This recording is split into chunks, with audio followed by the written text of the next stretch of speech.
Allez, bon les gars, ce jeudi on sera politiquement incorrect avec nos deux sujets. Qu'est-ce que va changer une femme à la présidence des États-Unis et pourquoi la réélection de François Hollande est-elle certaine? Mais Nico, c'est pas ça l'émission, hein.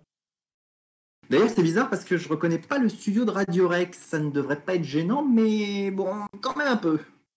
Hugo, tu lui as changé ses piles, t'as mis à jour le logiciel interne ou quoi là?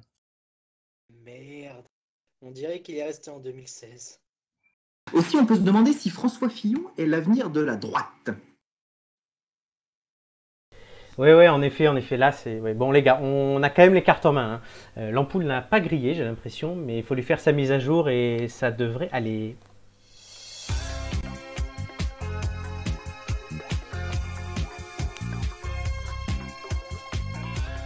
Bonsoir à tous, les têtes d'ampoule, aujourd'hui en ce 28 mai 2020, c'est la 6e émission déjà, le temps passe vite. On a commencé il y a plus d'un mois désormais, et aujourd'hui avec moi 3 mecs, on est entre gars aujourd'hui, puisqu'on retrouve Nicolas. Bonsoir. Salut Nicolas. Pas vraiment, pardon. Ouais. Et on accueille de nouveaux, mais que certains connaîtront déjà et reconnaîtront, notre ami Hugo.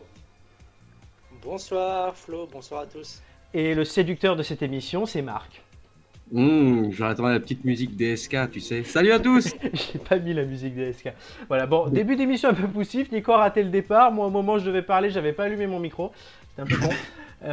Mais c'est pas grave, on est quand même là. Et maintenant, tout est réglé, on va y aller. On est là pour 1h30 tous ensemble. Avec, comme d'habitude, des blagues, des jeux, des questions, des quiz, des discussions, des débats. Et tout cela n'est pas piqué des hannetons. Je le dis à chaque fois, ça fait quand même un moment. Voilà. Et Oui. on n'est plus sur Radio Rec. Nicolas, je pense que ça y est, il a fait la mise à jour. Mais on est en direct. Mais ça veut dire que je ne suis plus en master. Non, tu n'es plus en master, tu travailles, je crois, maintenant. Oh, ah bah, travaille comme pas beaucoup de monde dans ce pays avec tout ce qui nous arrive, mais oui. À ce point-là. Aussi, les profs travaillent énormément. Les profs travaillent.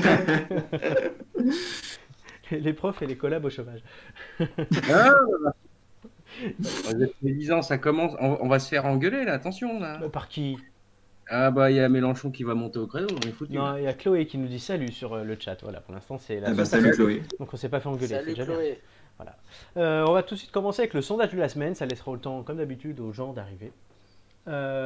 Au-delà du cas de votre ville, êtes-vous prêt à aller voter le 28 juin? Alors on doit dire ici, il y a deux personnes, leur ville n'aura pas de second tour, c'est Nicolas et Marc, puisque les maires ont été élus brillamment au moins au premier tour. Mais là, la question n'est pas de savoir si le maire a été élu au premier tour, parce que ça, il y a Google, mais de savoir si l'idée d'un vote le 28 juin nous emballe ou pas. Est-ce qu'on serait prêt à faire le déplacement avec les risques et les règles sanitaires?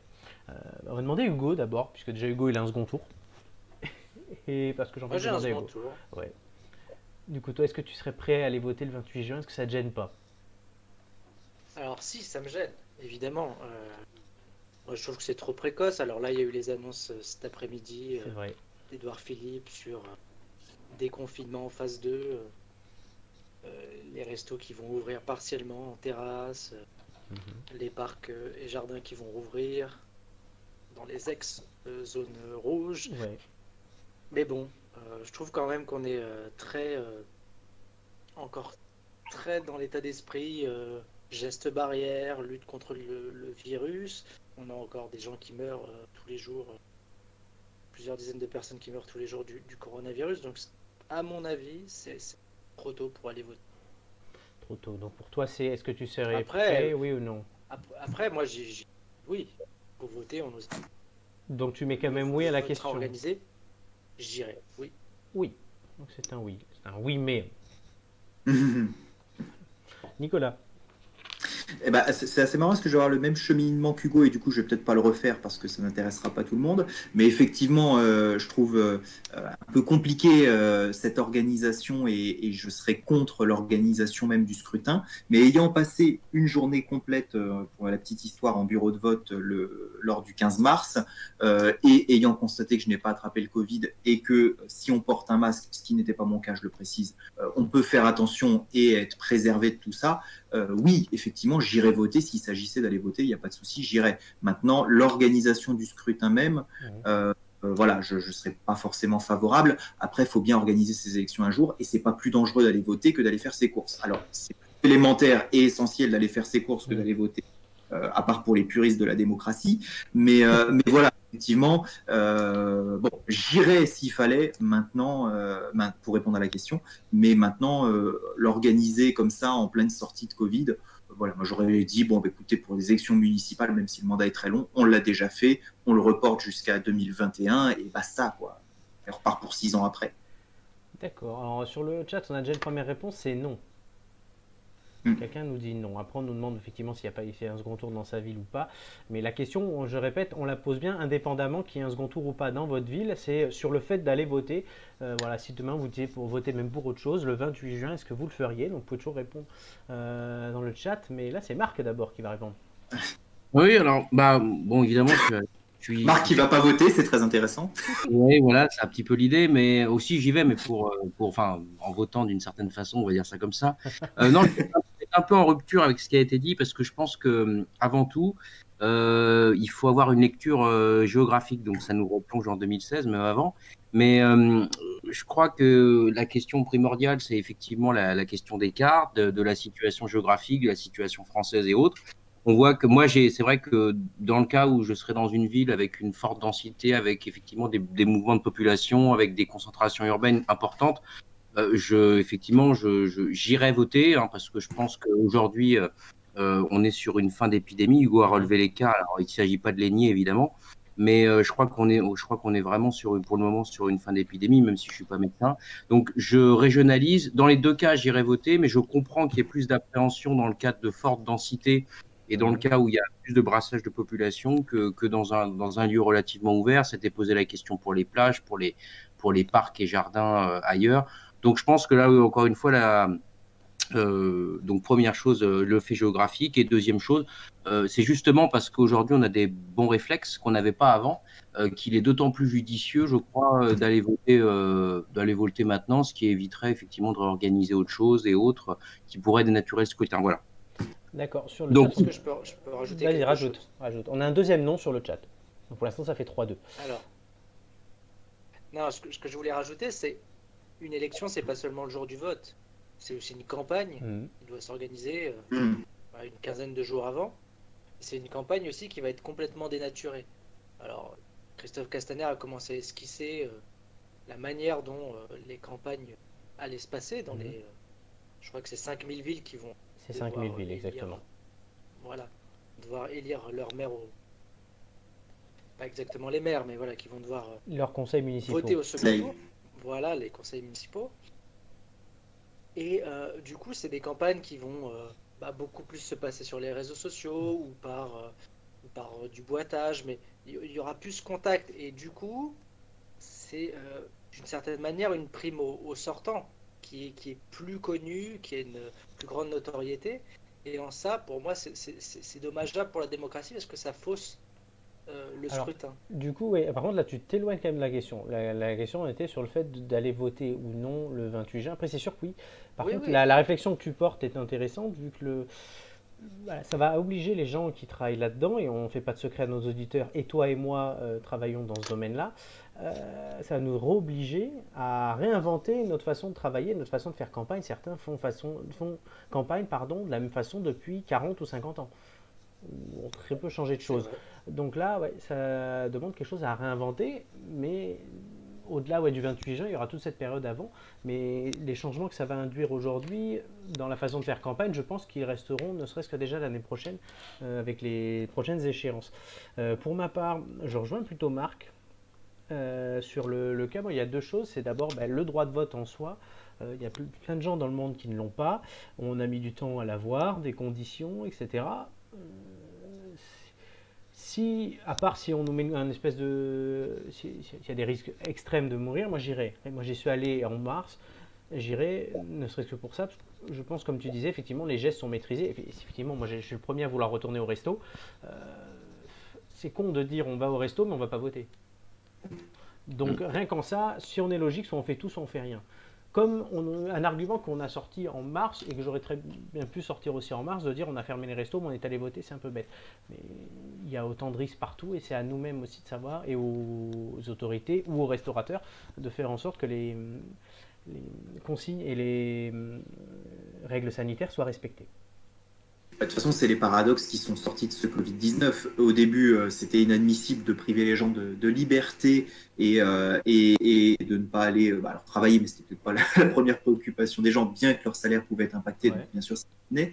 Et puis derrière, effectivement, à la fin du confinement, il était hors de question de retourner travailler, de s'entasser dans les transports en commun. Ça fait ressortir, bien sûr, les paradoxes, mais avec tout le respect que j'ai pour ces paradoxes et la difficulté ce sujet-là, et on l'a bien vu aujourd'hui dans les annonces du Premier ministre. Alors, je ne sais pas ce qui s'est dit parce que je n'ai pas eu le temps de suivre les commentaires de ces annonces, mais on sent bien un petit peu chez les gens que voilà, Édouard Philippe annonce que c'est un déconfinement qui se passe plutôt bien, et je pense qu'effectivement, il n'y a pas beaucoup à hésiter. On ne sait pas comment va se comporter le virus, ça qui bien intelligent est celui qui pourrait le savoir, mais en revanche, on sait que forcément, ça va avoir une incidence sur le comportement des gens dans les semaines à venir, et quid d'un éventuel regain du coronavirus qui pourtant depuis 3 semaines a bien diminué, même si le bilan reste évidemment de plusieurs dizaines de morts par jour. Après, voilà, la sécurité routière et la mortalité routière, c'est aussi plusieurs dizaines par jour, les cancers bien entendu également. Enfin, faut remettre aussi les choses dans le contexte. Ça fait 2 mois qu'on entend le nombre de morts quotidiennement sur cette maladie, qui fait énormément par jour pour une certaine séquence.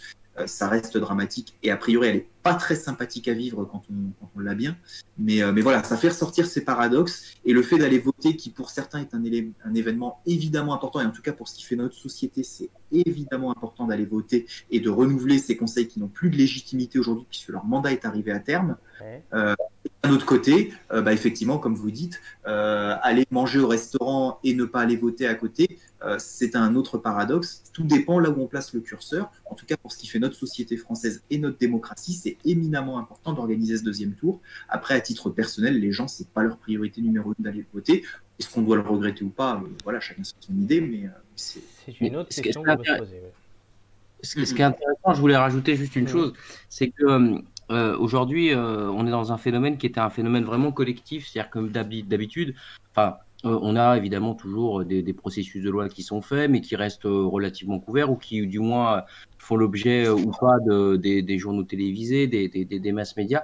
Là, en fait, on a un phénomène qui obligatoirement touchait forcément tout le monde. C'est pas des mesurettes, donc un phénomène qui forcément où tout le monde s'identifiait en tant qu'acteur, parce qu'on était tous acteurs et on l'est encore aujourd'hui tous acteurs. Et à ce compte-là, Nico rappelait justement la difficulté de la situation.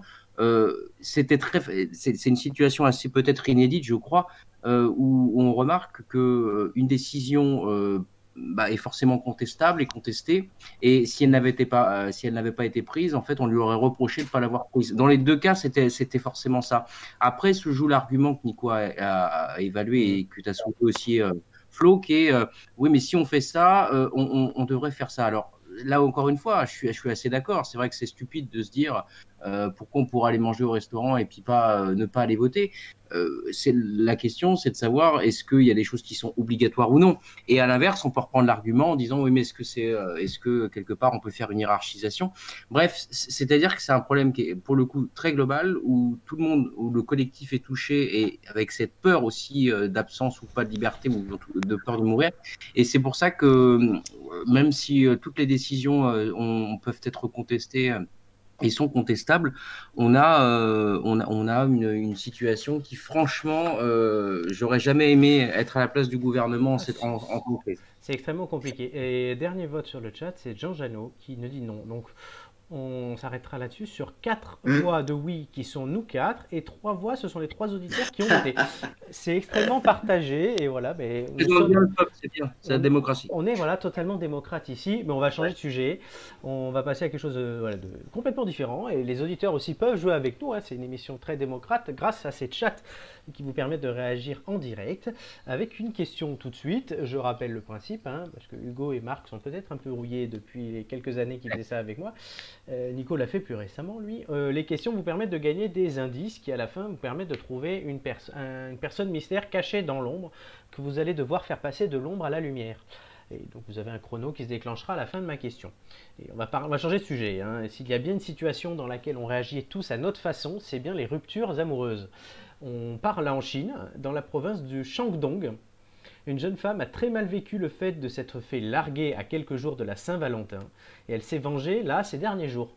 La relation avec son gars avait duré 1 an et celui-ci, donc qui est maintenant son ex, a décidé de rompre de façon unilatérale. Alors elle dit, ça m'a vraiment fait beaucoup de mal, mais il refusait de pleurer. Mais du coup, qu'est-ce qu'elle a fait pour se venger? Elle lui a filé le coronavirus. Non, elle lui a pas filé le coronavirus. Non, moi, j'ai la réponse, je suis tombé dessus par hasard. Ah bah c'est bien. Vas-y, Il Déa. faut la donner, Marco. Il me semble qu'il y a Bah une oui, faut histoire, la- pas des échalotes ou des oignons, elle lui a envoyé ça, il me semble. Elle lui a envoyé, c'est une excellente réponse de Marc, 1 tonne d'oignons devant sa porte pour le faire pleurer à son tour.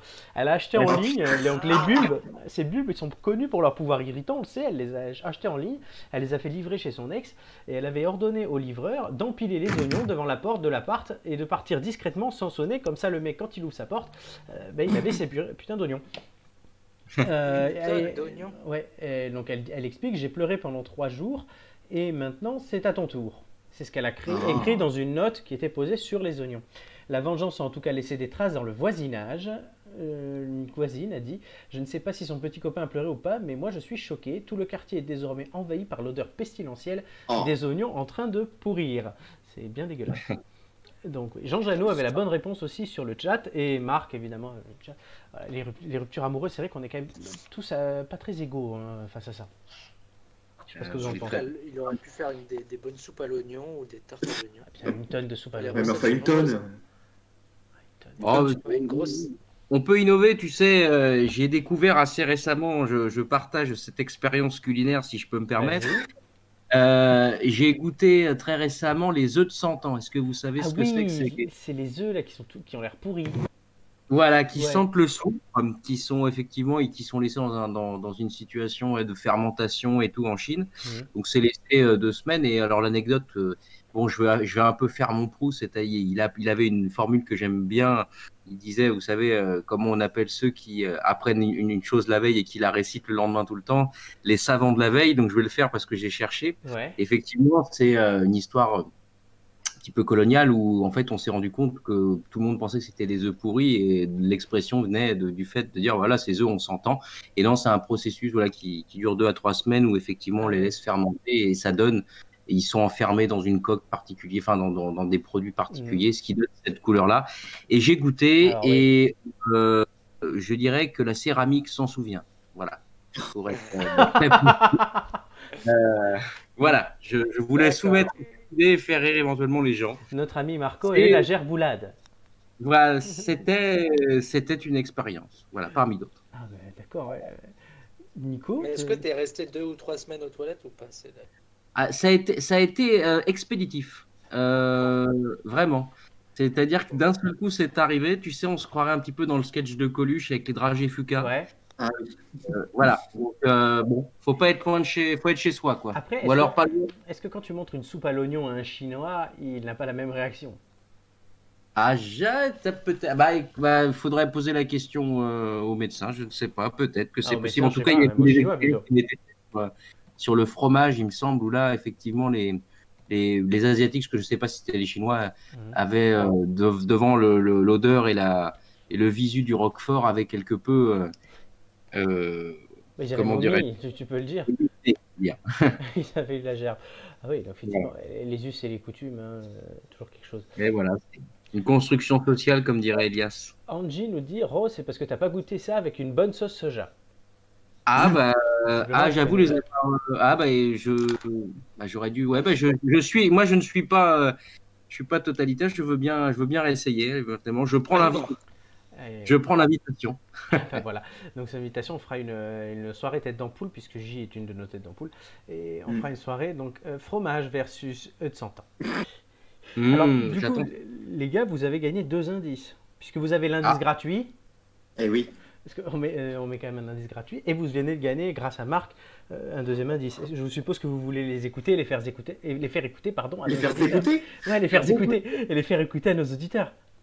Oui. Oui. Ah bah oui. Alors, donc je rappelle, il y a 6 indices à gagner, vous en avez déjà 2. Il y en aura 4 autres à prendre pendant l'émission. Le but, on les réécoutera tous à la fin aussi. Le but, c'est de trouver la personnalité cachée derrière ces indices. Donc l'indice 1, les 2 premiers sont souvent les plus difficiles. Et ils le seront aussi aujourd'hui. Je vous laisse écouter le premier.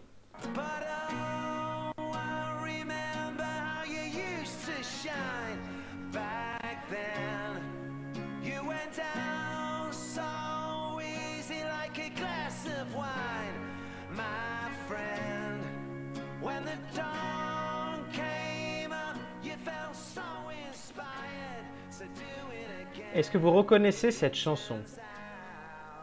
Et oui, je l'ai déjà entendu. C'est le mec d'Oasis, je crois, qui a fait ça. Oui, Liam Gallagher. Ouais, c'est ça, ouais. Exact. Mais je sais plus le nom du tout de cette chanson. D'accord. Le nom t'aiderait pas. Enfin, il pourrait t'aider à retrouver un détail, mais c'est pas le nom qu'on cherche. L'indice 2. C'était les paroles.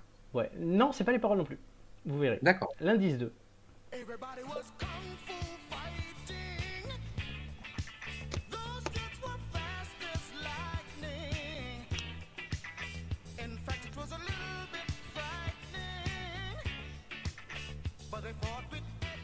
Vous n'êtes pas passé sur une radio musicale, vous êtes toujours dans les têtes d'ampoule, mais ce sont les 2 premiers indices qui vont nous servir aujourd'hui à retrouver la personnalité cachée dans l'ombre. Donc le premier indice, c'était une chanson, Marc l'a reconnue, de Liam Gallagher. Je peux même te dire qu'elle s'appelle Once. Elle s'appelle Once. Voilà, et cette deuxième chanson, est-ce que vous l'avez reconnue, chers amis? Même dans moi, je crois ça. Alors, bah, dis. Panda, non? Alors, c'est dans Kung Fu Panda, mais c'est pas ça.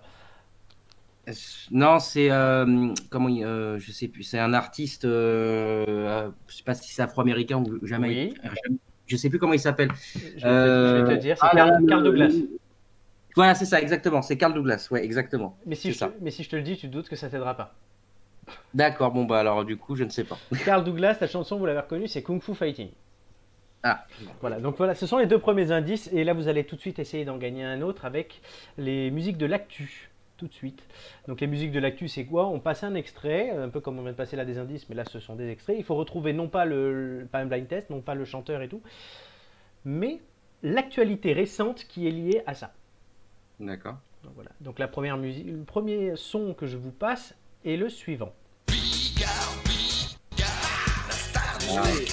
Ah oui. Ça va parler à lui. Bigard répond du coup. Alors Bigard, c'est quoi? Vous l'avez? C'est Bigard qui a dit qu'il se présenterait peut-être en 2022. Et c'est une bonne réponse. Le président. En effet. Alors sur le chat, là, il y a une autre discussion qui n'a rien à voir avec ce qu'on dit, puisque effectivement pour les autres 100 ans, on parlait de Tank Frère, et donc on me tense en disant qu'il faut que j'aille chez Tank Frère, mais c'est vrai que j'y vais souvent, donc ouais, voilà, ils sont en train de me demander mes habitudes. Voilà. J'aime aller chez Tank Frère, oui. Et Bigard. Chez Tank Frère, ils vendent des œufs de 100 ans. Je ne sais pas. Exactement. Oui, oui, tout à fait. Oui, tout à fait. Ah ben voilà, on fera sûrement à côté de chez moi. Donc. Bah écoute, on ira voir, effectivement, on fera notre soirée, on ira chez Tank Frère avec Angie juste avant. Et Bigard, effectivement, réfléchit à se présenter en 2022. Voilà, bon, je ne sais pas s'il y a beaucoup de commentaires à faire là-dessus pour l'instant. En tout cas, vous, ça vous fait 1 point. Il y a 5 musiques de l'actu, il faut au moins 3 pour gagner l'indice. La deuxième musique, tout de suite. Il ne rentre pas ce soir. Le grand chef du personnel l'a convoqué à midi. J'ai une mauvaise nouvelle. Vous finissez vendredi. Non, c'est pas lui qui est mort aujourd'hui, donc non. Je vais éviter de faire les morts toutes les semaines parce que c'est un peu glauque. Oh, c'est Eddie Mitchell. Eddie Mitchell. Oui, la c'est Eddie Mitchell, bien sûr. Il ne rentre pas ce soir. Oui, pourquoi j'ai pris cette chanson? Il ne rentre pas ce soir. Elle raconte quoi la chanson? Forcément. Non, pas Bedos. Elle raconte quoi la chanson? Quelqu'un qui a plus de 100 km jusqu'à mardi? Non. Ce qui raconte la chanson, c'est The Info de la journée pourtant, au-delà de Guy Bedos, honnêtement. Et des annonces du Premier ministre, si on enlève ça, c'est The Info de la journée. Bah, je sais pas, moi, le nombre de chômeurs a augmenté de plus de 22% en avril. Ah oui. Et il ne rentre pas ce soir, en fait, c'est l'histoire d'un mec qui s'est fait virer. D'accord. Oui, non, parce qu'effectivement, et demain, il y a la nouvelle salve avec Renault qui va licencier du monde et l'aéronautique va pas bien non plus. Donc... Renault le chanteur? Non, Renault. Je pense pas qu'il y ait grand monde qui travaille auprès de Renault, même s'il doit y avoir une petite... Il y a Pernod, il y a Ricard. Mais non, demain, il y a les annonces de Renault, effectivement, et ça va accentuer probablement ça sent pas les bon. problèmes. Ça sent pas bon. Bon, musique suivante. Non. Écoutez bien.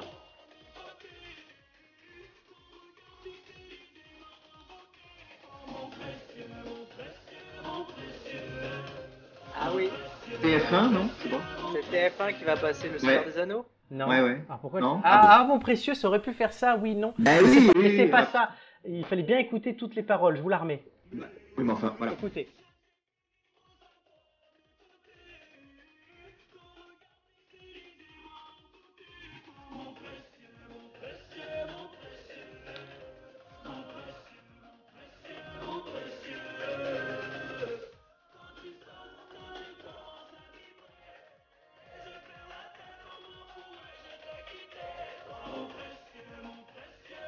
Est-ce que vous avez bien écouté les paroles? Il y a tout dans les paroles.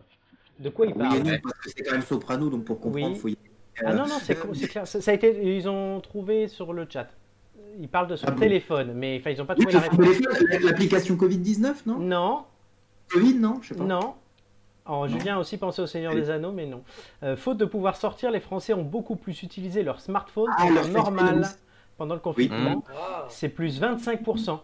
En Italie et en plus. Espagne, c'est plus 39 et 37%, Et respectivement. les réseaux ont tenu. Ouais, les réseaux ont tenu. Et en Chine, c'est plus 30% d'utilisation.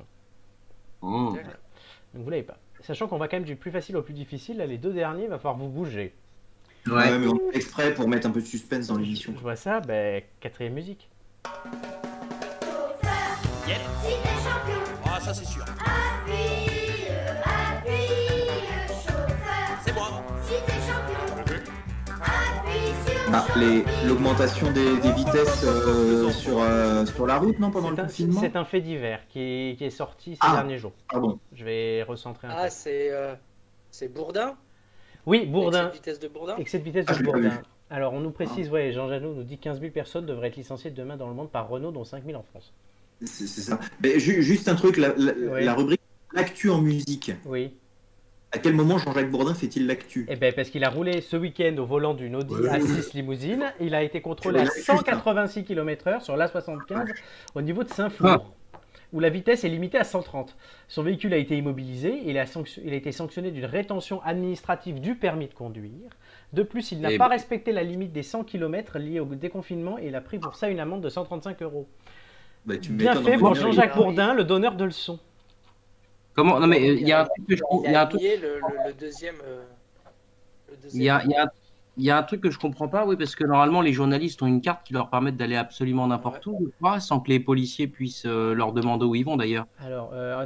est-ce qu'en ce moment c'est valable? Est-ce que Jean-Jacques Bourdin est un journaliste? C'est ce qu'il a dit. Est-ce que le dimanche, ça compte quand tu reviens de ta maison de vacances? Je sais pas si, mais en même temps, il n'est pas censé prouver qu'il était censé bosser. Ouais. Donc, Ouais, Si ça se trouve, il a été de bonne foi, c'est-à-dire que si ça se trouve, il a reconnu son excès de vitesse et il a dit qu'il revenait de sa maison de vacances, auquel cas il n'avait pas le droit. Ouais. Peut-être que c'est de bonne foi, à défaut d'être un bon conducteur, en tout cas quelqu'un qui respecte les limitations, peut-être est-il de bonne foi et effectivement, il n'a pas cherché à truander non plus. Julien nous dit Ah, sur le oui. chat. Ah, Il a tweeté. Il a Jean-Jacques Bourdin a tweeté qu'il Il a dit quoi? il a tweeté. Oui, mais il a dit quoi? Effectivement, j'ai été en excès de vitesse, mais par contre, il a nié le côté Ah. sans autorisation. Machin. D'accord. ah oui. Après, voilà, est-ce que les flics ont voulu se faire Bourdin? Il y a peut-être de ça aussi. On ne saura pas la vérité. Et Julien nous dit Jean-Jacques ne respecte aucune limite, pas même avec ses invités. En tout cas, vous, ça vous fait un point. Et donc, ce qui veut Ouais. dire que tout Merci, se joue Jean-Jacques. pour l'indice, merci Jean-Jacques, sur la dernière musique. Musique qui, j'en suis sûr, fera énormément plaisir à notre ami Marco. Est-ce qu'on a le droit à l'aide du public? Non? Jean-Jacques? J'ai eu des illusions et puis des Ah non. certitudes. Sardou. C'est Sardou. Et comme au C'est casino, Sardou, ouais. j'ai tout perdu d'un coup. De quoi il parle? T'as Casino, il a perdu Le l'argent. rouge au lieu du noir, le mauvais. Quelle est l'actu liée à ça? Pourquoi j'ai pris Sardou pour parler de ça? Hmm. J'ai rien vu passer. La dernière, elle est souvent Quasi. tarabiscotée. Ouais, ouais. C'est un décès, je vous Les le dis. casinos vont rouvrir? Non, c'est un décès. Los Gun- Quelqu'un est mort dans un casino. Quoi, Esgen? Non. Non. Non, vous l'avez pas. Stanley Ho, hongkongais. Je me suis dit qu'Hugo l'aurait peut-être. Le roi des casinos de Macao est décédé à 98 ans. Il est devenu milliardaire grâce au casino. Ah, Eh ben, ouais. Voilà. Bon, Et bah, c'était faut- l'occasion de passer je du ne Sardou. connaissais pas Stanley. Ben moi non plus, mais j'ai découvert en lisant l'actu.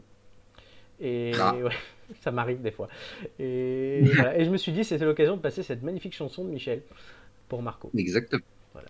Bah, j'apprécie, j'apprécie. Ben oui, mais sauf que du coup, vous ne gagnez pas le troisième indice. Enfin, pas tout de suite. J'apprécie moins. C'est pas grave, c'est pour mieux se refaire. On commence en douceur, on est comme ça. Bah, vous avez bien commencé puisque vous avez déjà 2 indices, je le rappelle. Et donc voilà, Bon. il vous restera encore 3 possibilités de gagner des indices. On le verra plus tard. Mais en attendant, on va passer au test de la semaine. On n'a pas le jingle. Ah si.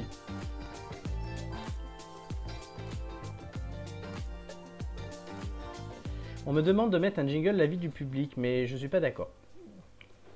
Et il y a ma tante qui nous rejoint, donc je l'embrasse. Le test de la semaine. On il faut- l'embrasse aussi. Voilà. Mais le test de la semaine, Bisous, faudrait bisous. peut-être qu'on l'introduise, c'est la série Years and Years. Et ça peut convenir vraiment à tout le monde. Alors, donc c'est une saison, 6 épisodes d'1 heure. Donc, on va vous donner notre avis, Hugo et moi. Mais d'abord, je vous fais un peu le pitch.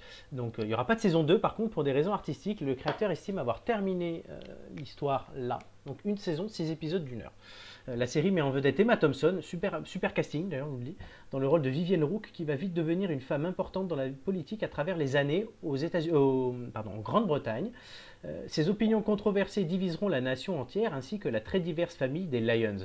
Donc la famille des Lyons, ils sont nombreux, il y a donc, les grands-parents, les plus jeunes, les enfants, et grâce à cette famille, on va aborder tous les sujets qui touchent à peu près à la société actuelle ou au futur. Donc le Brexit pour commencer, on voit l'évolution de la situation politique, économique, mais aussi sociétale, les questions de technologie, tout ça jusqu'aux années 2030. Donc voilà, c'est une série pour moi qui est à voir, mais d'abord je vais quand même laisser Hugo donner son avis.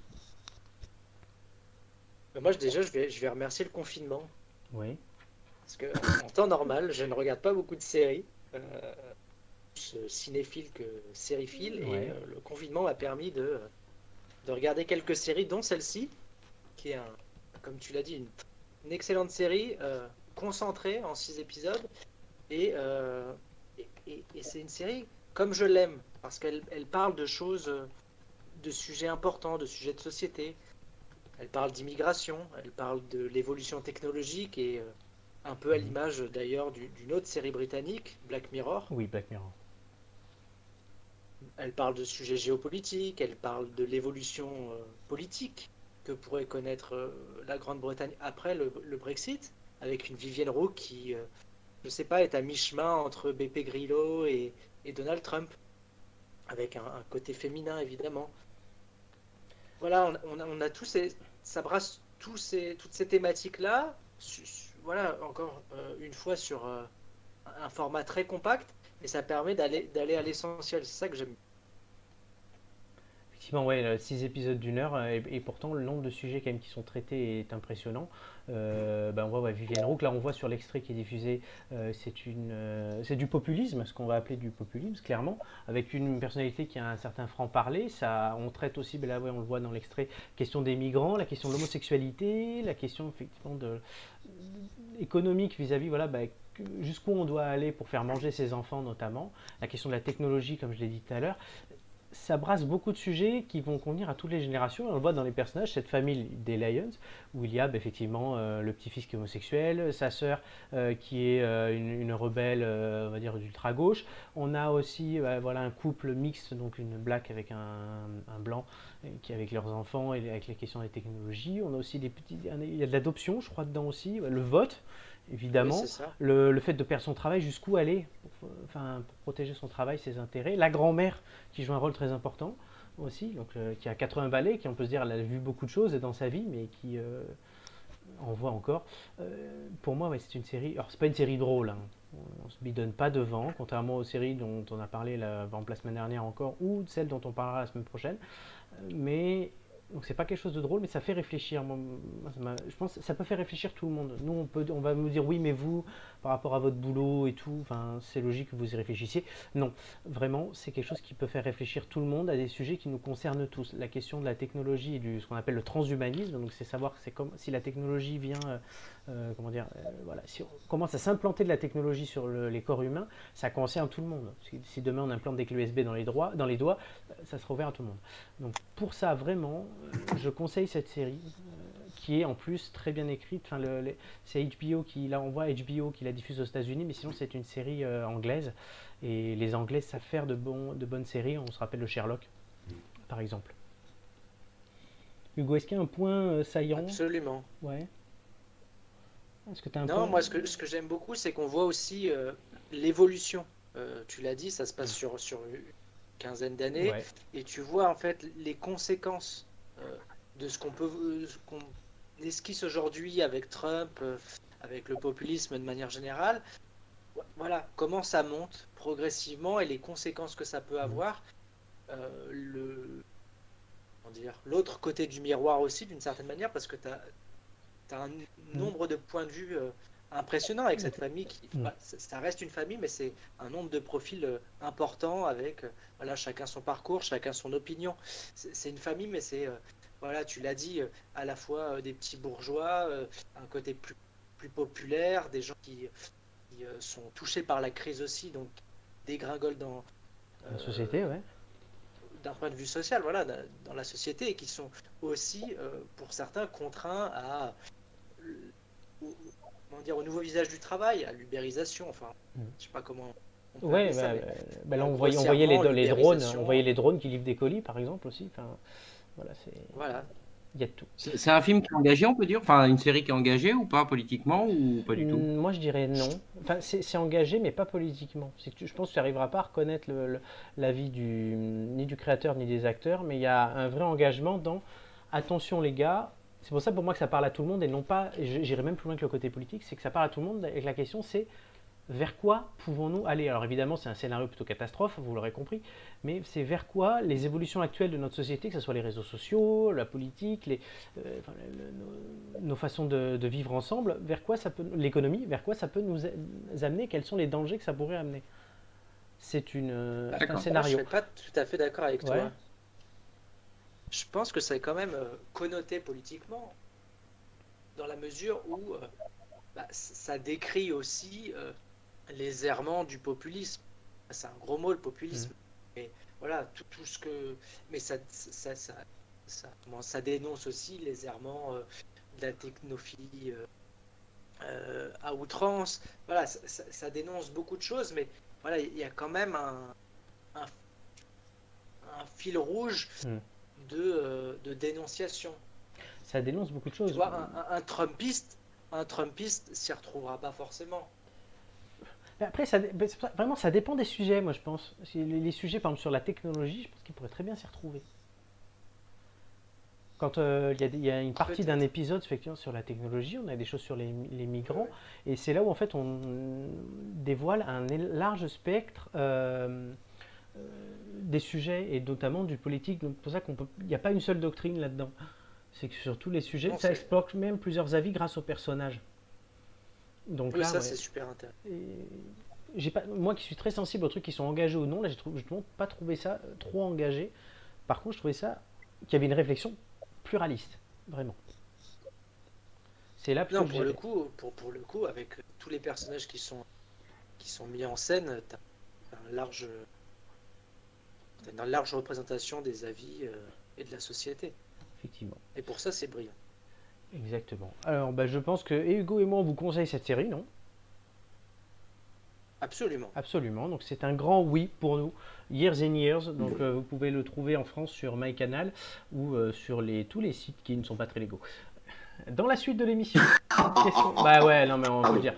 Dans la suite de l'émission, qu'est-ce qu'on va avoir? Un nouveau jeu, le jeu des enchères, qui vous permettra de définir votre position après pour choisir vos quiz, mais vous verrez ce que c'est les enchères, ça va pouvoir revenir de temps en temps. Les quiz de culture générale, justement, je vous dévoile les thèmes tout de suite: gastronomie, cinéma, série et langue française. Ah. Voilà, ça vous laisse une demi-heure pour vous préparer. Et enfin, la personnalité cachée dans l'ombre, on a déjà 2 indices. On va continuer de réfléchir tous ensemble pendant notre pause musicale, puisque voilà, on va revenir très vite. La musique va durer 2 minutes et 22 secondes précisément. Mais je suis plutôt content du choix. Avicii, avec la musique, c'est Addicted to You. Tout de suite, dans les têtes d'ampoule, on se retrouve dans 2 minutes.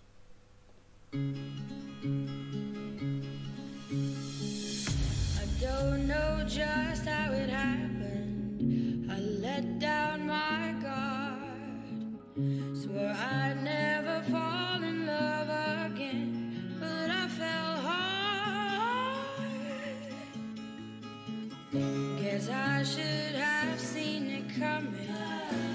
me by surprise. Wasn't looking where I was going. I fell into your eyes. You came into my crazy world like a cool and cleansing rain. Before I knew what hit me, baby, you were flowing through my veins. I'm addicted to you, hooked on your love like a powerful drug. I can't get enough of. Lost in your eyes, drowning in blue, out of control. What can I do? I'm addicted to you. Midnight blows in through the window, dances round the room. Got me hypnotized, I'm getting high on the perfume. I couldn't live without you now, I know I'd go insane. I wouldn't last one night alone, baby, I couldn't stand the pain. I'm addicted to you, hooked on your love like a powerful drug. I can't get enough of. Lost in your eyes, drowning in blue, out of control. What can I do? I'm addicted to you.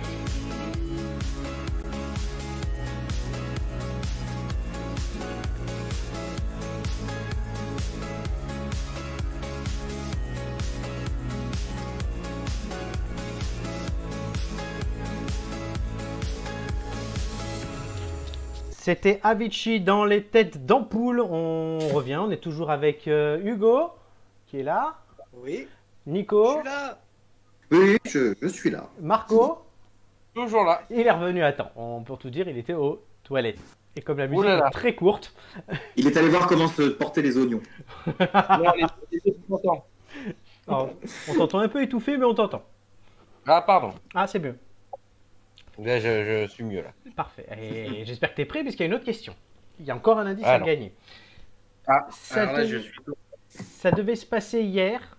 Ça sera finalement samedi. Deux astronautes américains doivent rejoindre la Station spatiale internationale à bord d'une fusée Falcon 9 développée par SpaceX, l'entreprise d'Elon Musk.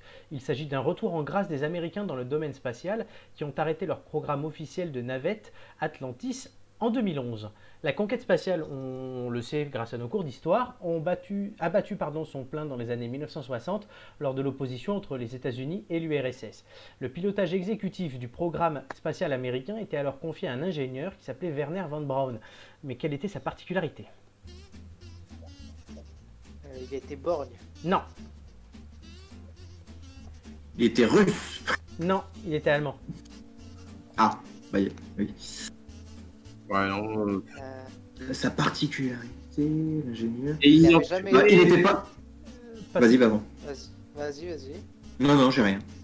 C'est une identité où il avait une capacité ou c'est... Non, c'est par rapport à son parcours. D'accord. Je vous ai déjà donné beaucoup d'indices. SS, J'ai pas entendu. dans l'armée allemande. Il avait été SS, dans la Wehrmacht. Non, t'es pas loin. Bah, il était dans le Troisième Reich, non? Oui, il travaillait pour les nazis, je vous l'accorde. C'est une bonne Oh. Il réponse. a réalisé quelque Attends, chose. je dis que... Il était pas, non, il n'était pas soldat SS. Il a Ah, réalisé oui. quelque chose. C'est pour ça que je peux. Ah oui, c'est lui qui a développé les missiles V2. Ah oui. Oui, d'accord. Oui. Il était allemand, il a travaillé pour les nazis, donc il a adhéré notamment au parti d'Hitler en 1937. Il l'a avoué lui-même pour récupérer plus de moyens. Il a même avoué avoir rencontré le dictateur 3 fois. Ensuite, il a été nommé directeur technique du centre d'essai de Peenemünde et assure la mise au point de la fameuse fusée V2, dont plus de 3000 exemplaires seront lancés principalement comme bombes sur Londres, la Belgique et les Pays-Bas entre 44 et 45. C'était le V2, en fait, c'était l'arme de la dernière chance pour les nazis. Ensuite, Ouais. il commençait à tomber en disgrâce chez les nazis, car il complotait, il se doutait que la guerre allait être perdue, et donc il voulait sauver sa peau et pouvoir continuer aussi ses travaux. C'était un grand passionné par ses travaux plus que par le nazisme. Et les Américains en ont entendu parler, ils sont rentrés en contact avec lui et l'ont exfiltré ainsi que son équipe en 1945. J'ai pas mis le nom de l'opération. C'est l'opération Paperclip. Paperclip, excellent. Donc bien que son passé ait pu le freiner, son influence dans la politique spatiale américaine décolle à la fin des années 50, alors que les soviétiques avaient pris une sacrée avance, vu que Gagarin avait déjà été notamment le premier homme à être parti dans l'espace. Il est alors nommé directeur du centre de vol spatial Marshall de l'agence spatiale américaine, dans l'Alabama à Huntsville. Il va conserver ce poste stratégique jusqu'en 1970, notamment avec la conquête de la Lune. Il participe au programme des vols habités Mercury et Gemini. Lorsque le programme Apollo, le fameux, est lancé par le président américain John Kennedy en 61, Von Braun prend en charge toute la conception de la fusée Saturn V, qui jouera un rôle évidemment essentiel dans la réussite des missions lunaires américaines. Et ensuite, il est mort en 1977. Il a donc, donc il faut se dire que si les Américains ont pu battre les Soviétiques, c'est en grande partie grâce à un ancien nazi. Mais Ouais. du coup, Florent. Oui. Oui, vas-y. Non, j'allais demander simplement à Florent, mais c'est dommage parce que ça a plombé la question que tu allais poser ou l'information que tu allais donner, Marco. Mais effectivement, j'allais demander à Florent s'il avait été payé par France 4 pour faire les cours de révision pour les terminales, pour le bac, le rattrapage peut-être. Werner Parce que- ou Braun ou moi? Non, toi. Non, alors moi, il faut savoir que c'est un sujet, la conquête spatiale dans les années 60, qui me passionne. Ah, Donc, bah, ça se sent. Et voilà, on nous dit que Gigi a développé les menus B2. Non, mais c'est pas vrai. Marc avait une anecdote, on va laisser parler Marc. Non, c'est plus global, c'est-à-dire qu'effectivement, les États-Unis, à l'époque, dans l'entre-deux-guerres, hein, on le sait, la plupart des grands scientifiques sont allemands. Les prix Nobel sont allemands, il y a vraiment une forte concentration, on pensait notamment à Einstein en particulier. Ouais. Donc effectivement, après la guerre, l'opération Paperclip, qui s'appelait en fait l'opération Overcast, je crois au départ, Ouais. originellement, a permis, alors bon, les chiffres officiels font état, je crois, de 1000 à 1500 effectivement scientifiques qui sont passés en fait du côté américain. Et on l'a su assez tardivement, effectivement, et on sait aujourd'hui que par exemple des gens qui œuvraient à Birkenau notamment, ont été récupérés.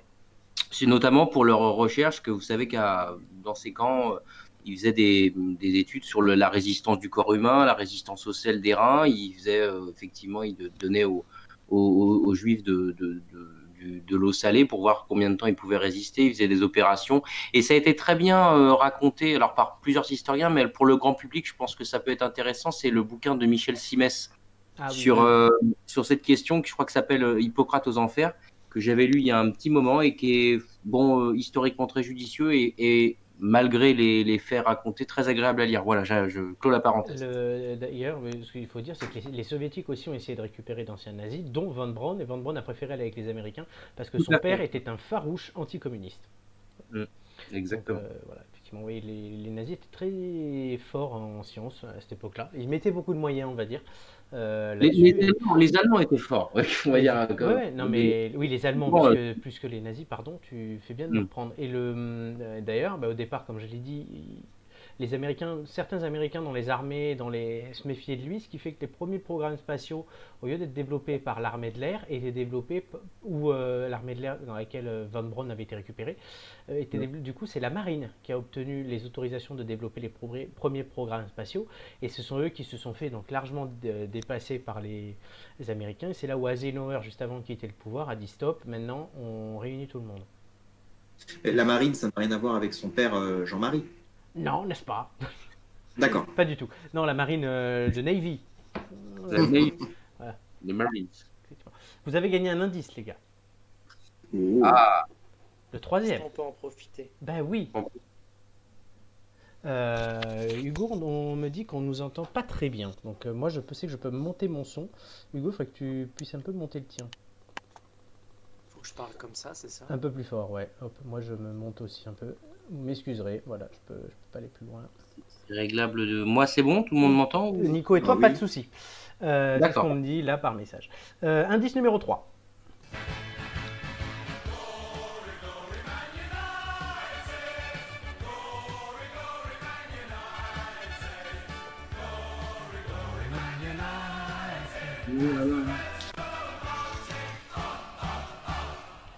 Alors, est-ce que vous avez reconnu ce Ouais. son Qu'est-ce que c'est? Je sens que ça va être C'est un sympa chant à la de fin de Manchester l'émission. United. Manchester Ouais, c'est United, c'est une bonne réponse.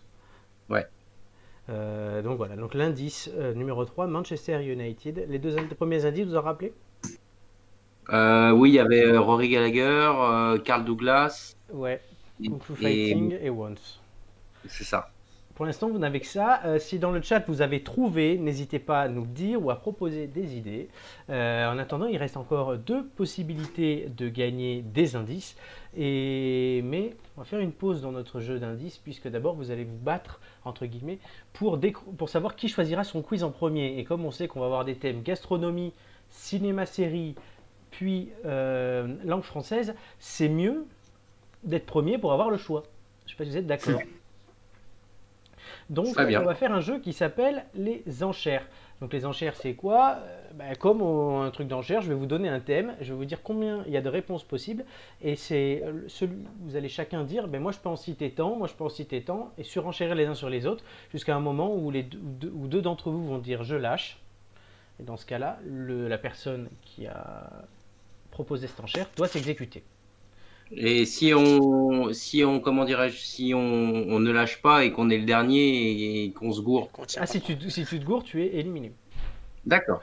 Puisque du coup, il y aura 2 enchères. La première enchère est à 3. S'il y a un de vous 3 qui gagne l'enchère, il choisira en premier. S'il y a un de vous 3 qui perd l'enchère, il choisira en dernier. Ensuite, il y aura une deuxième enchère avec les 2 autres restants pour attribuer les 2 autres places. La première bien. enchère, on aurait fêté aujourd'hui les 112 ans de Ian Fleming, le célèbre créateur de James Bond. Je vous demande donc de combien de films officiels James Bond, officiels je dis bien, déjà sortis, pouvez-vous me citer? Il y en a 24. Oui.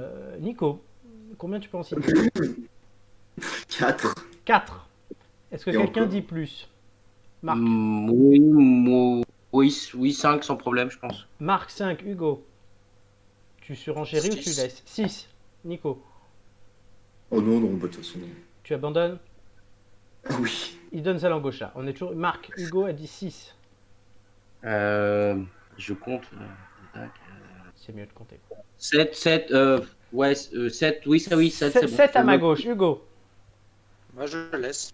tu laisses. Marc, 7. Si tu en dis 7, tu as le droit à un joker. Je le précise. Vous aurez le droit à un D'accord. joker. Donc, je dois citer, si j'ai bien compris, il faut que je cite 7 James Bond, c'est ça? 7 James Bond sur les 24. Officiel. Alors, un des plus connus, donc il y a Bon baiser de Russie. Oui. Ça fait 1. Il y a aussi Goldfinger. Oui, 2. Bon, Casino Royale, forcément. Oui, 3. Spectre. Oui, 4. C'était le dernier. Ensuite, comment il s'appelle L'espion qui m'aimait, un Oui, vieux. 5. GoldenEye, qui Oui, est super. 6. Il t'en manque un. Et celui qui est avec, je sais plus, avec Sophie Marceau, c'est, le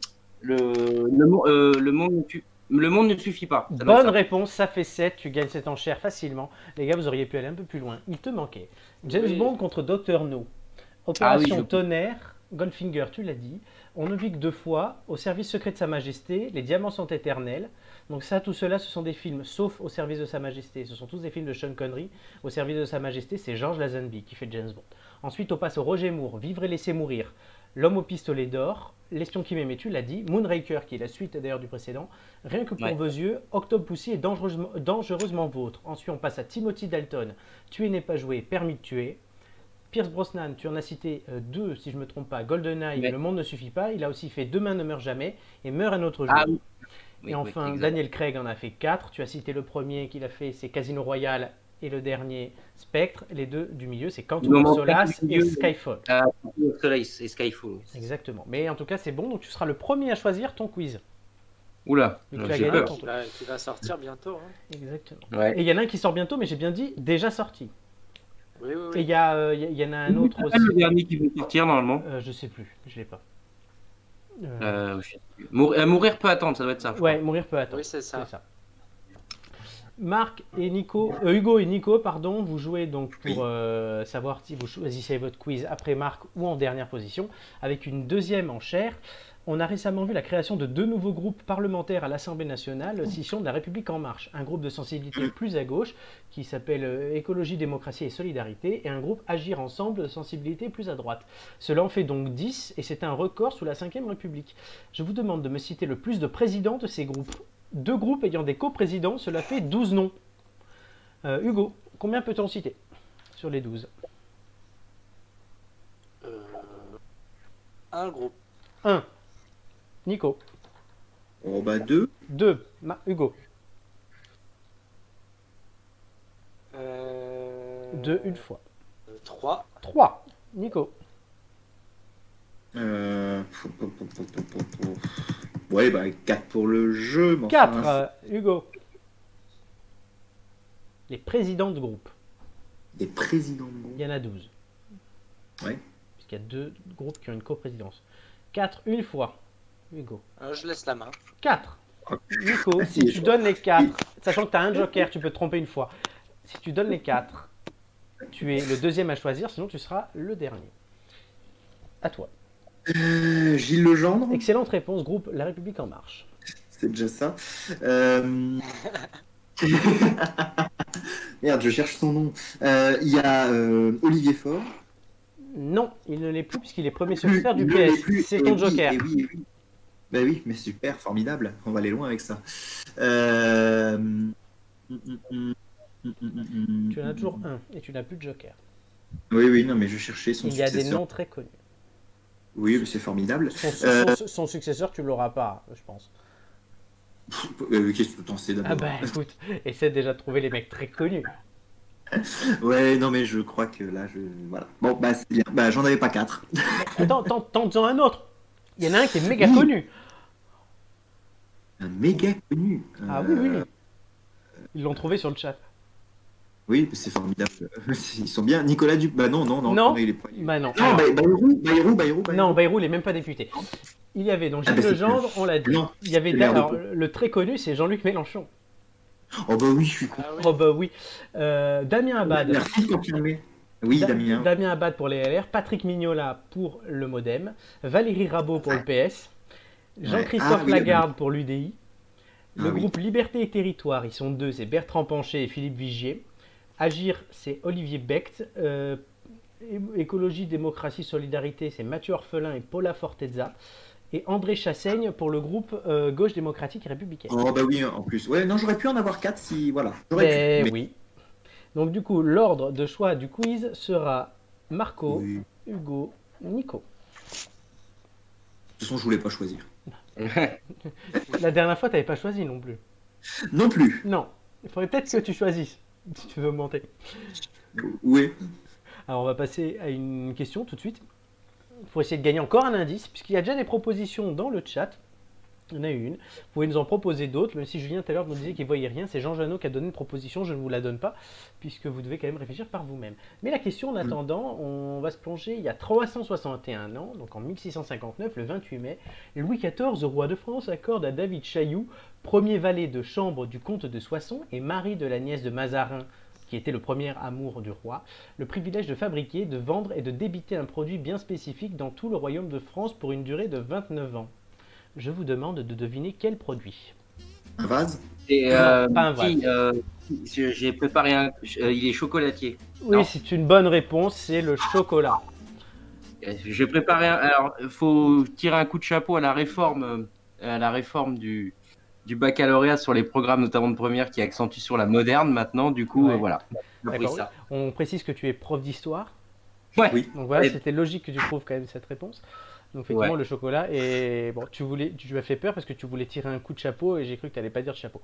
Mais Non, c'était de mémoire, enfin de ce que j'ai lu sur la période, c'est qu'en fait il était considéré comme le chocolatier quoi de Louis Exactement. XIV. Et voilà quoi. je vais reprendre mon explication puisqu'on loue sur le chat mon côté Stéphane Bern. Il faut donc 2 ans depuis ce jour-là à Chailloux pour ouvrir sa première boutique à Paris, rue de l'Arbre Sec. Rue de l'Arbre Sec, c'est là où il y a d'ailleurs il y a un musée très sympa, rue de l'Arbre Sec à Paris. Jusque-là, seuls les aristocrates le dégustaient en catimini dans leurs palais et hôtels particuliers.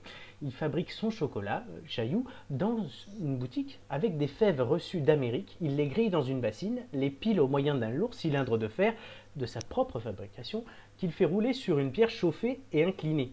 Il propose ses breuvages chauds bien mousseux, comme il est de règle de consommer le chocolat à l'époque par les Aztèques. Il vend également pour accompagner ce breuvage des gâteaux et des biscuits. Alors en France, vers 1620, plusieurs familles d'importateurs s'installent au Pays Basque, plus précisément à Saint-Esprit, à 2 pas de Bayonne, où elles font venir leurs fèves d'Amsterdam et du Venezuela. C'est pour ça que même encore aujourd'hui, il y a une grande tradition de chocolat au Pays Basque. Le souverain, lui, Louis XIV, donc, ne prise pas vraiment le chocolat. Il dit « cet aliment trompe la faim, mais ne remplit pas l'estomac ». La marquise de Sévigné a noté dans ses carnets « il vous flatte pour un temps, et puis vous allume tout d'un coup une fièvre continue ». Donc pas des grands fans de chocolat. Non. Tant mieux Bah, pour c'est comme nous. ça qu'on a inventé les granolas, quoi. Exactement. Et la marmotte met le chocolat dans le papier d'alu. C'est ça. Exactement. Ouais, Moi, chocolat. j'aimerais bien savoir, Oui. c'est quoi ce musée rue Alors attends, c'est bien parce que musée de l'arbre sec, il y a eu une expo Gueuluc, il y avait une expo Gueuluc il y a quelques années. Le musée en herbe, il s'appelle. Ah oui. Le musée en herbe, il est tout petit, il y a 4 pièces, mais souvent ils font des expos d'une qualité vraiment pointue. Notamment, il y avait une expo au Gueuluc détournait des œuvres d'art très connues, et souvent les œuvres d'art étaient à côté. Ils mettaient soit une copie, soit même l'œuvre d'art originale, de peintres souvent contemporains, de peintres qui souvent même ont donné leur accord à Gueuluc, donc où il y avait l'œuvre originale et l'interprétation par Gueuluc. Donc ça. Soulage lui avait refusé, tellement que Gueuluc, qui était donc énervé que Soulage refuse cet hommage, il avait donc mis le motif de Soulage, c'est des bandes rouges et noires d'un certain millimétrage. Si tu rajoutes 3 mm à la bande, ça n'est plus le motif de Soulage et tu peux l'utiliser comme tu veux. Du coup, il avait décoré comme ça les toilettes du musée. Avec, sur la porte des chiottes, donc quand tu étais assis pour faire ton affaire et pour vider le chocolat que tu as mangé le matin, il y avait la lettre de refus de Pierre Soulages. Voilà, donc ça c'était le petit easter egg de l'exposition, mais sinon il y avait du Vasarely, il y avait, il y en avait plein. Non, attends, c'est pas Soulage, c'est Buren, pardon. Soulage lui avait accepté. Mais du coup, la blague ne marche plus. Et si Buren, c'est les colonnes. Avec les Oui, motifs. mais Ah oui, Soulage, La blague- oui, non, oui. Bah, c'est peut-être pour ça que j'ai fait la confusion. Mais en tout cas, et l'expo était sympa, et donc c'est là où j'avais découvert le fameux la rue de l'Arbre Sec à Paris, avec ce musée en herbe. Mais on parlait de chocolat, je crois, au départ. Je m'égare. Chocolat. Alors là, est-ce que vous mangez beaucoup de chocolat, vous, en ce moment là? Est-ce que ça, les périodes récentes vous ont augmenté votre, votre consommation? Moi, j'aime bien manger mon petit carré de chocolat avec mon café, donc je te répondrai oui, mais comme d'habitude. Donc, Ouais, moi aussi, j'ai toujours, ouais, j'en mange toujours un carré, mais du chocolat très, très, très fort, à 99 ou 90. Ah oui. J'aime bien, ouais, généralement, je mets ça sur des pancakes que j'étale et tout, c'est très bon. Puis apparemment, bon, ça n'a pas changé par rapport au XVIIe siècle. Il paraît que c'est antioxydant, donc pour la Ouais. santé. Bon, c'est pas utilisé à l'époque comme à l'époque pour les médicaments, mais en tout cas, ça aurait des vertus qui, enfin, si on prend du chocolat très fort, aurait des vertus antioxydants. D'accord. Je suis le seul à avoir un pot de Nutella chez moi. alors, J'ai arrêté Euh, là quand une fois j'ai essayé effectivement quand j'étais bon, il y a un moment mais j'en mange plus, mais quand effectivement j'avais mis ça au micro-ondes pour voir ce que ça donnait, et j'avais vu qu'en fait c'était de l'huile au chocolat. Et du coup j'ai effectivement, mais ça reste merveilleusement bon évidemment. Oui, c'est ça le problème, c'est que c'est bon, mais c'est pas bon. moi, j'ai Voilà. pire que le Nutella, j'ai même la pâte à tartiner avec ses petites couleurs blanches et noires, enfin marron. C'est quoi Et ça? j'aime bien le blanc de la pâte à tartiner aux noisettes, c'est excellent. C'est quoi c'est quoi ce truc bicolore? C'est du moisi? Tu connais pas la pâte à tartiner? Mais non, Ah oui, c'est je une, vois. c'est une espèce de pâte à la noisette. Donc, Je crois que ça sauf qu'ils ont même rajouté de la couleur. Dis la marque, hein. Ah, j'en sais rien, ça s'appelle pâte à tartiner. Hein, Tu trouves ça où? oh, bah, partout, dans tous les magasins. Ah ok, bah tu m'en montreras. Mais pour ceux qui, alors juste pour ceux qui voudraient éventuellement changer et tout, vous pouvez acheter de la purée de noisettes. Ça vaut un peu d'argent. C'est juste des noisettes qui sont broyées très très très finement. On peut Donc le ça faire fait de la aussi. purée de noisettes. Et pour le sucré, parce que c'est un côté un petit peu amer, Mhm. vous mettez du sirop d'agave dedans et en fait vous avez un Nutella qui est Maison. hyper healthy quoi. Enfin là pour le coup c'est Mais il y a super pas de bon. chocolat là-dedans. Enfin ça donne, non mais ça fait pâte à tartiner, ça que je veux dire. D'accord, oui. Mais c'est vrai que du coup, il nous manque le côté chocolat. Mais bon, ça fait Nutella quand même, voilà. D'accord. Parce que tu as cité le Nutella, donc je précisais. Ok. Et Hugo, chocolat ou pas? Pas tellement. Il y a un Mais kiff j'ai- sur le Nutella mais dans j'ai le chez chat. moi. Hein. Mais j'ai chez moi quand même un simili Nutella bio. Le Nutella bio. Voilà. Envoie les gastronomes.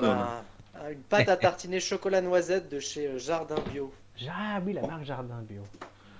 Voilà. Bah voilà, au moins on Sans les faire aura. de publicité. Bah non, mais de toute façon, on dit ce qu'on veut, on n'est pas lié par le CSA, donc on peut dire toutes les marques, on peut dire donc toutes les grosses marques qui nous font du mal avec des produits bourrés de merde. Donc Ferrero, Nutella, Kinder et toutes ces conneries.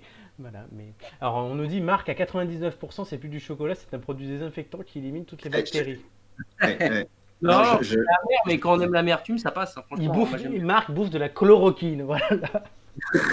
Le côté raoulien, j'aime bien. Il est Le Raoultien. Un peu de chocolat à l'int, 99, c'est pas mal, ça le fait. Oh putain, t'imagines. On va refaire une deuxième pause et là vous allez vous préparer les gars puisqu'il y aura, et même dans le chat, et nos auditeurs vont se préparer puisqu'il y aura les quiz de culture générale. Je rappelle les thèmes. Gastronomie, justement, cinéma-série et langue française. Marc aura l'honneur de choisir en premier. Alors là, Pierre, il se lâche sur le chat, juste, il dit il y a de la choco-roquine, ou j'ai des bidons d'huile de palme à ma maison, ça fait le café. Voilà, ouais, donc, c'est inspirant. Mais voilà, mais là, il va falloir vous préparer donc, pour ces trois thèmes, ce quiz, pour essayer de détrôner Mathieu qui est en tête du classement, ou de ne pas descendre en dessous de Romain qui est dernier. Mais avant ça, on va faire une petite pause en musique, puisque c'est Trinix qui fait un feat Et avec on a- personne. Oui. On n'a pas notre indice? Ah putain, mais si. Oui, C'est bien de me le rappeler. Ah ben oui. Indice Le 4 premier, non. Indice 4 Ouais.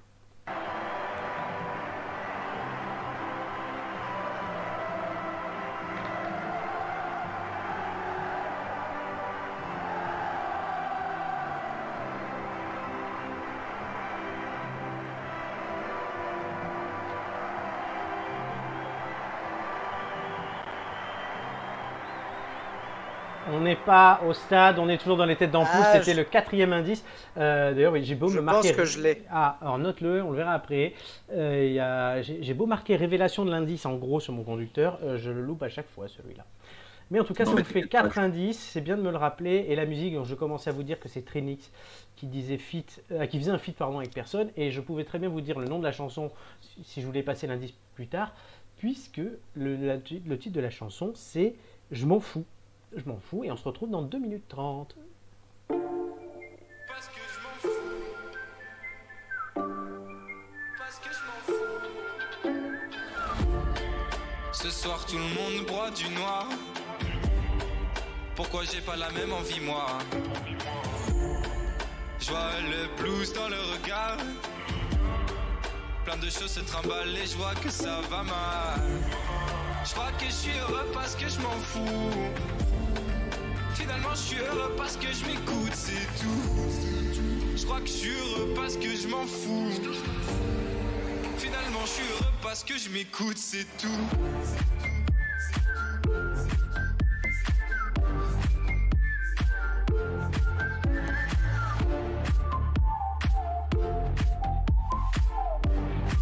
Finalement je suis heureux parce que je m'écoute, c'est tout. Parce que je m'en fous. Parce que je m'écoute, c'est tout.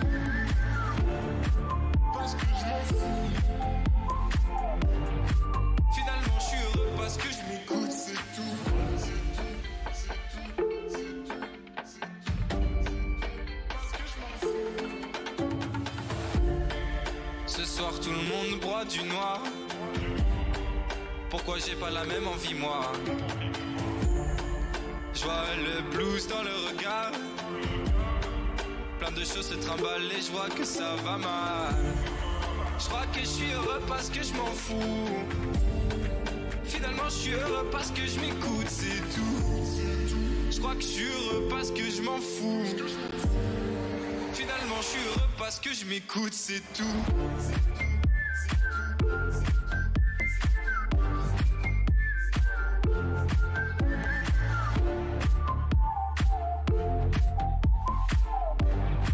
Finalement je suis heureux parce que je m'écoute, c'est tout.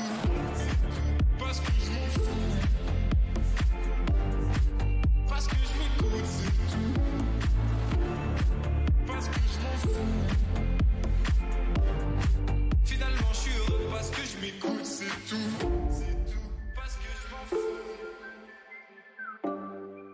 Parce que je m'en fous.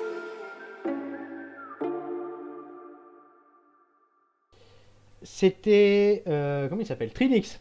Fit personne, je m'en fous. Alors est-ce qu'on s'en fout? J'en sais rien, moi non, mais on s'en fout pas d'être là, puisqu'on est toujours là les têtes d'ampoule. Marc, Hugo et Nico, vous êtes là? Ouais. Oui. Oui, tout le monde est là, je On vérifie est que mes toujours règles... là. Je vérifie que mes réglages aussi en même temps fonctionnaient. C'est quand même plus pratique. Et tout de suite, on passe à un des moments les plus attendus de cette émission, le quiz de culture générale.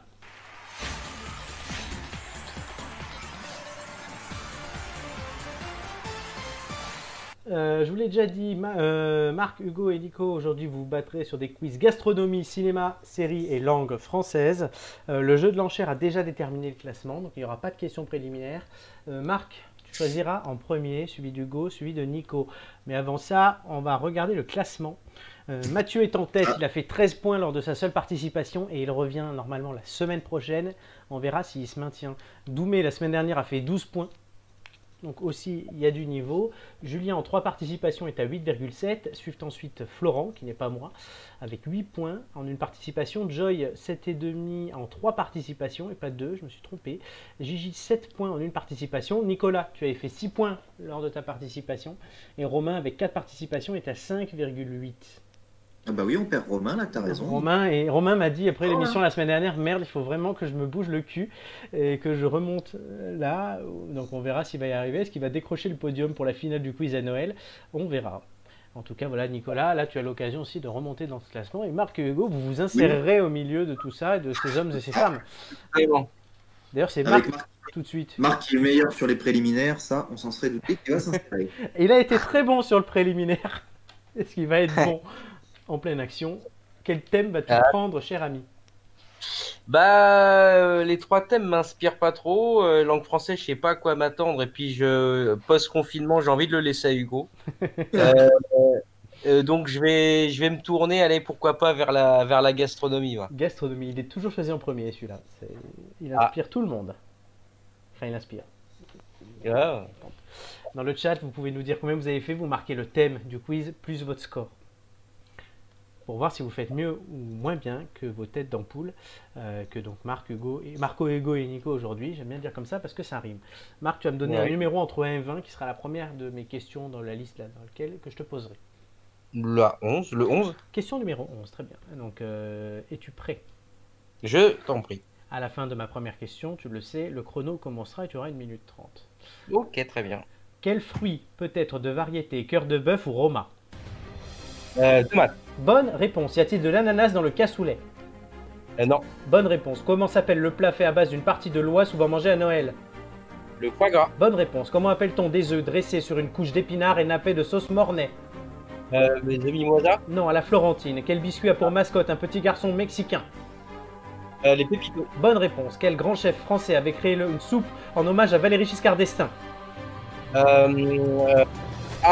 Bocuse. Bonne réponse. Quel apéritif espagnol est composé de vin rouge, de fruits coupés et de limonade?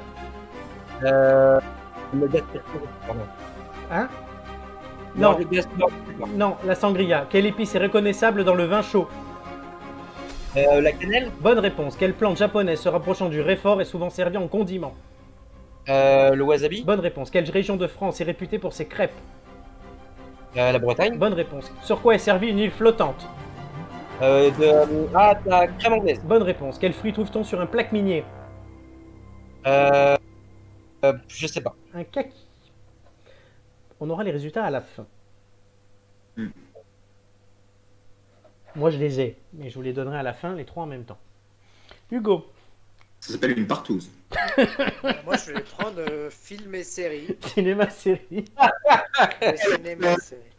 Ah, il me laisse la langue française, non mais c'est... Ah, Ben oui, mais en même temps, tu joues tellement bien avec les mots, on vient le voir avec la partouze. oh. Donc cinéma série pour Hugo et langue française pour après pour Nico. Hugo, un nombre entre 1 et 20. Ça donne fin tout ça? Oui. 4. Es-tu prêt? Je suis prêt. Alors parle bien fort, parce que je sais qu'on t'entend un peu moins bien, parle bien fort, Je suis prêt. pour que je t'entende sur la musique Je qui suis est prêt. très forte. Je sais, mais la musique est très forte dans mes oreilles. 4, tu m'as dit. Je À la suis fin de prêt. ma première question, le chrono commencera. Vrai ou faux, Ashton Kutcher a été révélé dans la série That 70's Show? Oui, vrai. Bonne réponse. Quel cinéaste a réalisé la trilogie du Parrain? Coppola. Bonne réponse. Dans quelle série le héros est un médecin drogué à la Vicodine? Je passe. Dr House. Le Ah, film Dr. Metropolis House. de Fritz Lang, sorti en 1927, se déroule-t-il dans le métro? Faux. Bonne réponse. Qui incarne Joséphine Ange Gardien? Nimati. Bonne réponse. Qui a réalisé Jurassic Park? Spielberg. Bonne réponse. Dans quel quartier de New York se trouve la sitcom Friends? Manhattan. Bonne réponse. Vrai ou faux? Gérard Houry a réalisé Les Aventures de Rabbi Jacob. Vrai. Bonne réponse. Quelle ville française fut le théâtre d'une série Netflix éponyme? Passe, hein, si tu sais pas. Marseille. Bonne réponse. Dans la série des X-Men, quel acteur incarne Wolverine? Hugh Jackman. Bonne réponse. Vrai ou faux? La série Six Feet Under se déroule dans une entreprise de pompes funèbres. Vrai. Bonne réponse. Et on s'arrête là. J'aurais eu 3 réponses, moi. Il y a un bon niveau aujourd'hui.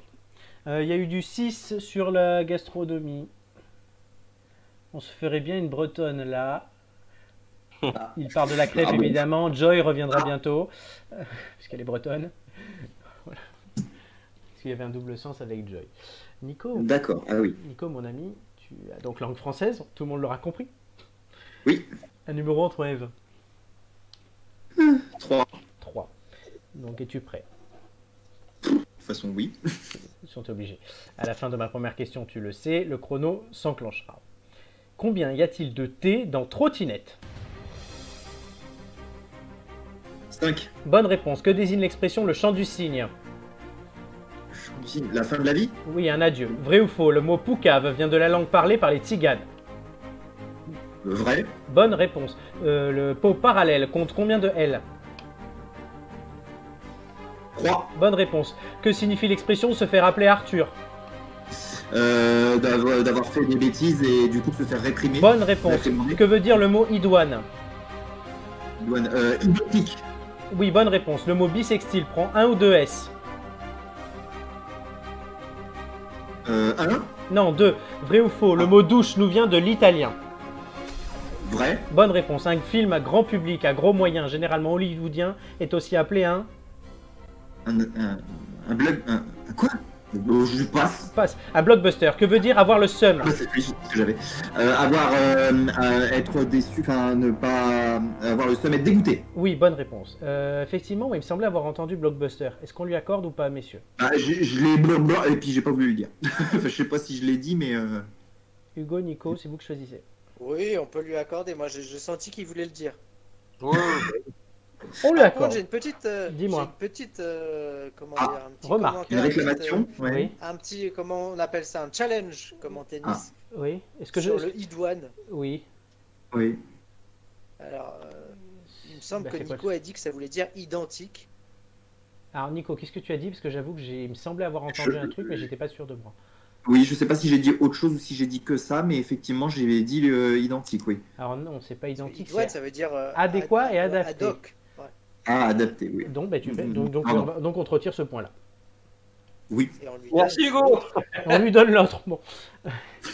Les On scores, sent le seum. On sent le seum chez Hugo. on sent le seum. Mais non, Oh, c'est pas du vous allez voir Non, pourquoi. mais c'est pour. du sale. Ça aurait été Je intéressant. rebondissais Chloé sur. a fait 4 en cinéma série. Messieurs, je dois vous dire que les scores aujourd'hui sont très serrés. Oula. Moi, j'ai fait 4. Non, Chloé a fait 4. Ah, Toi, tu as fait plus, je te l'annonce. Mais combien as-tu fait? Regardez bien l'écran, ça va apparaître. De toute façon, je vais le dire. En roulement de tambour.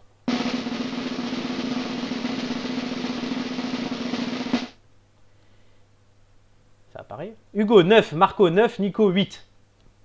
Et bah. Voilà. Si Hugo avait fermé sa gueule, j'aurais 9. Voilà. D'ailleurs, c'est ça, je me suis dit, putain, il y a 9 de partout. Mais du coup, au classement. Un 9 mimosa, comme dirait Marc. 9, oh, Moi, j'ai comment Ah, la Florentine. Florentine. Ouais, je savais plus. J'ai un peu bégayé, mais c'est pas grave. Mais Extrêmement Et moi, j'ai dur ce parce jeu. que dans mes questions, il n'y avait pas de vrai ou faux et je devais toujours trouver. Alors attends, je vérifie parce que tu veux que je te dise, il y a autant de vrai ou faux dans tous les quiz, sauf qu'ils sont placés à des endroits différents. Et je dois D'accord. avouer que tu. À 2 questions près, tu en avais un. D'accord, bon, bah, D'accord. écoute, tant Ouais, pis non, pour moi. mais je sais que j'en mets à chaque fois. Mais du coup, tu as quand même fait 9, hein, c'est un bon score, puisque du coup, alors là, On est troisième. Oui, vous êtes troisième ex aequo. Julien passera donc cinquième. Florent passera sixième. Joy passera septième. Non, huitième, c'est Nicolas, du coup, puisqu'il passe à 7 points en 2 participations. Gigi sera huitième avec... non, Gigi sera neuvième, du coup, avec une participation et 7 points aussi. Et Romain sera dernier. Parce qu'ils sont égalité, mais il a plus de fois participé qu'elle. Eh oui. C'est le nombre de participations en cas d'égalité. Donc Romain sera 10e, Gigi 9e et Nicolas 8e. Hugo Marc 3e ex aequo. Mathieu et Doumé restent en tête. On verra Mathieu si la semaine prochaine il se maintient. Il y a Très beaucoup bien. de pression sur lui en ce moment. Puisque ouais, ça surprenait des gens qui sont en tête et tout. Ouais, on charrie Julien sur le chat qui 13 sort points, du c'est podium. un très joli score. hein. Ouais, il a fait ça sur un thème jeu vidéo et il n'y aura pas jeu vidéo la semaine prochaine. Et donc on verra s'il fera le même score. Doumé a fait 12 sur tout en un. Donc le tout mélangé, vous savez, c'est un peu il y avait toutes les questions. Ah oui. Le truc bien relou. Voilà, et Julien, bon, il y a eu tellement de fois, je peux pas dire tous ces thèmes, mais il y a énormément de concurrence là dans ce classement. Je dois avouer. En tout cas, bah, félicitations à tous les trois puisque vous faites d'excellents scores. Nicolas, ça te permet d'amorcer une remontada et Hugo et Marc, vous vous placez vraiment dans ce Bravo à tous. Bravo à Et tous. bravo à toi, Florent, hein, pour ces jolies questions. Ah oui, pour les questions, je me dis, mais attends, mais moi je joue pas. Mais oui, non, moi je fais les questions. Et ouais, j'essaye. Mais alors, par contre, un Et truc, tu les lis, en plus. je les lis et je répète une chose, c'est que je ne mets pas de questions dans les questionnaires auxquelles je n'ai pas la réponse quand je les trouve. Parce que souvent, en fait, je fais aussi des quiz sur Internet, des trucs pour avoir des idées, parce que c'est très compliqué d'avoir des idées toutes les semaines surtout. Et donc, en fait, je fais les quiz et je ne prends que des réponses que j'ai justes. Parce que je ne vais pas vous demander des choses que je ne sais pas. Très bien. Ce qui ne veut, C'est pas dire tout à fait- que je serai premier Ça du veut dire que classement. tu sais si beaucoup je- de choses. Et alors pourquoi les œufs sur les épinards s'appellent-ils comme ça? Dans les œufs à la Florentine, parce que la recette vient de là-bas, Oh. tout simplement. Et c'est de chez moi, hein, je suis originaire de là-bas, donc Ah oui. pour le coup, je le sais. Et le foie gras, j'aime ça, d'où Moi, les je questions connais. sur le foie gras et le wasabi. Mais, tu connaissais pas? Moi, je connaissais pas du tout les œufs à la Florentine. Eh ben voilà. Et ouais, c'est l'occasion de découvrir des plats. Aussi le quiz gastronomie. Alors, vu sur les réseaux, aujourd'hui, c'est Nico qui nous parle d'un personnage dont on a déjà parlé plusieurs fois dans l'émission, Donald Trump. Oui, oh bah, tu voulais faire une introduction, non? Ben, je l'ai Non, faite. Eh ben voilà, ça y est, c'est fait. Elles sont Et tellement oui. naturelles, mes intros, qu'on les remarque même plus. Et c'est ça que du coup maintenant je les mets en avant parce que tu as un très très beau visuel avec les réseaux sociaux et Ouais. effectivement on va de Donald Trump et de Twitter. Alors bon, je m'attaque à un monument pour Florent parce qu'il connaît particulièrement Donald Trump, donc on va plus se faire cela sur, on va dire sur l'anecdote effectivement, puisque Donald Trump et Twitter c'est une longue histoire, c'est presque l'histoire de son mandat finalement. Si on retiendra une chose de Donald Trump, c'est peut-être ça, mais les non puristes de la démocratie américaine, bien entendu. Au début de son mandat, Donald Trump, eh bien, les stats sont très nombreuses sur le sujet du nombre de tweets qu'il fait chaque jour, etc. Et jusque-là, le serial fake newser pouvait s'en donner à cœur joie, car Twitter n'osait pas forcément intervenir. C'est pas forcément dans leur politique d'intervenir sur ces C'est vrai. sujets-là. Voilà, ils ne le voulaient pas forcément. Mais il y a quelque temps, Donald Trump il s'est attaché à attaquer un de ses adversaires sur les médias. C'est un ancien député, mais qui est devenu homme de télévision, qui est devenu, voilà, c'est un ancien homme politique, Joe Scarborough. Alors, Ouais. franchement, moi, la prononciation anglaise, c'est mort. Hein, on oublie, Scarborough. donc, oui, sinon je peux l'appeler Scarborough, hein, mais Ouais. bon. C'est en mode le faire. Croissy-Beaubourg, ça. C'est ça, c'est ça, c'est ça. Et voilà, donc du coup, cet homme critique assez librement Donald Trump, alors qu'a priori, ils auraient été amis par le passé. Et c'est vrai que plusieurs sites et blogs voilà, ont traité de la question de ce monsieur, parce que ce monsieur, ancien élu républicain, avait une assistante parlementaire qui est morte, a priori d'une crise cardiaque, d'un malaise cardiaque. Mais voilà, il aurait été... je dirais, accusé par certains médias et certains blogs d'avoir d'avoir assassiné son ancienne assistante parlementaire. À tel point d'ailleurs que l'ancien mari, le veuf de cette dame, a dit que non, il était pour rien. Ouais. Et voilà, donc on a bien compris que Trump et cet animateur télé ne s'apprécient pas dorénavant. Et donc l'ancien mari de cette dame-là a écrit sur Twitter pour leur dire bah voilà, qu'il cautionnait pas que sa femme et la mémoire de sa femme soit mise Salut, ouais. dans cette relation. Et voilà. Mais bon, sur le coup, Twitter n'a pas forcément réagi plus que ça. Hein. C'est encore une fois pas dans leur politique. Précisons donc que rien n'a été supprimé de Twitter, mais lors d'un dernier tweet, d'un des récents tweets, pas d'un dernier parce que j'aurais beaucoup de retard puisque ça s'est passé cette semaine, mais que c'était pas aujourd'hui. Twitter est intervenu en mettant un petit bandeau en dessous d'une publication d'un tweet de Donald Trump sur les élections américaines, puisqu'en ce moment il s'en donne un peu à cœur joie et aime bien sortir des allégations sur la campagne électorale aux États-Unis. Bon, là, Florent en saura plus que moi et il pourra préciser des choses, mais Twitter a conseillé à ses membres de vérifier les affirmations de Trump, plutôt que de se tromper, j'ai envie de dire. Et donc de vérifier. Je dois vous avouer, j'avais pris quelques notes et puis sans faire exprès, il y a un « et » qui s'est mis. Je me suis dit que le jeu de mots que j'avais écrit sans le vouloir était pas mal. Donc voilà, Donald Trump épinglé par Twitter et du coup la contre-attaque ne s'est évidemment pas fait attendre. Twitter étouffe la liberté d'expression, a écrit Donald Trump et il a réagi. Lui qui a, à travers le monde, en tant que premier homme des États-Unis, 80 millions d'abonnés. Voilà, donc on a pu lire dans la presse qu'il voulait fermer le réseau social ou changer la réglementation sur les réseaux sociaux. Bref, rien n'est fini, car effectivement, Trump considère aujourd'hui que du coup Twitter interfère dans la campagne à venir aux États-Unis. Alors je dis à venir parce que c'est peut-être vu de la parce que j'imagine qu'elle bat son plein aux États-Unis, mais de l'autre côté de l'Atlantique, là où on est nous, c'est vrai qu'on n'en entend peut-être pas forcément parler tous les jours du fait du coronavirus qui prend beaucoup l'actualité. Bref, effectivement, on est encore une fois dans la démesure. Mais bon, on est rassuré quand on suit les réseaux sociaux parce que Donald Trump, a priori, reprend le golf. Donc voilà. Il a menacé de couper les réseaux sociaux maintenant. Alors, il ne peut pas le faire, hein, mais ouais. Oui, c'est Trump. Hein. Il menace, hein, effectivement, comme il avait fait par le passé avec d'autres États qui n'hésitent pas à menacer, hein, que ce soit l'Europe ou que ce soit la Chine ou la Corée. De toute façon, Trump est de manière permanente dans la menace. Donc effectivement, c'est un peu son style. Mais bon, lui, tout va bien. Hein, il a repris le golf, tout va bien de ce côté. Mais c'est vrai que c'est des mesures sur les réseaux sociaux, ça interroge. On a vu récemment aussi ce pauvre ministre anglais qui pendant le confinement, s'est permis une petite escapade. Dominique Cummings.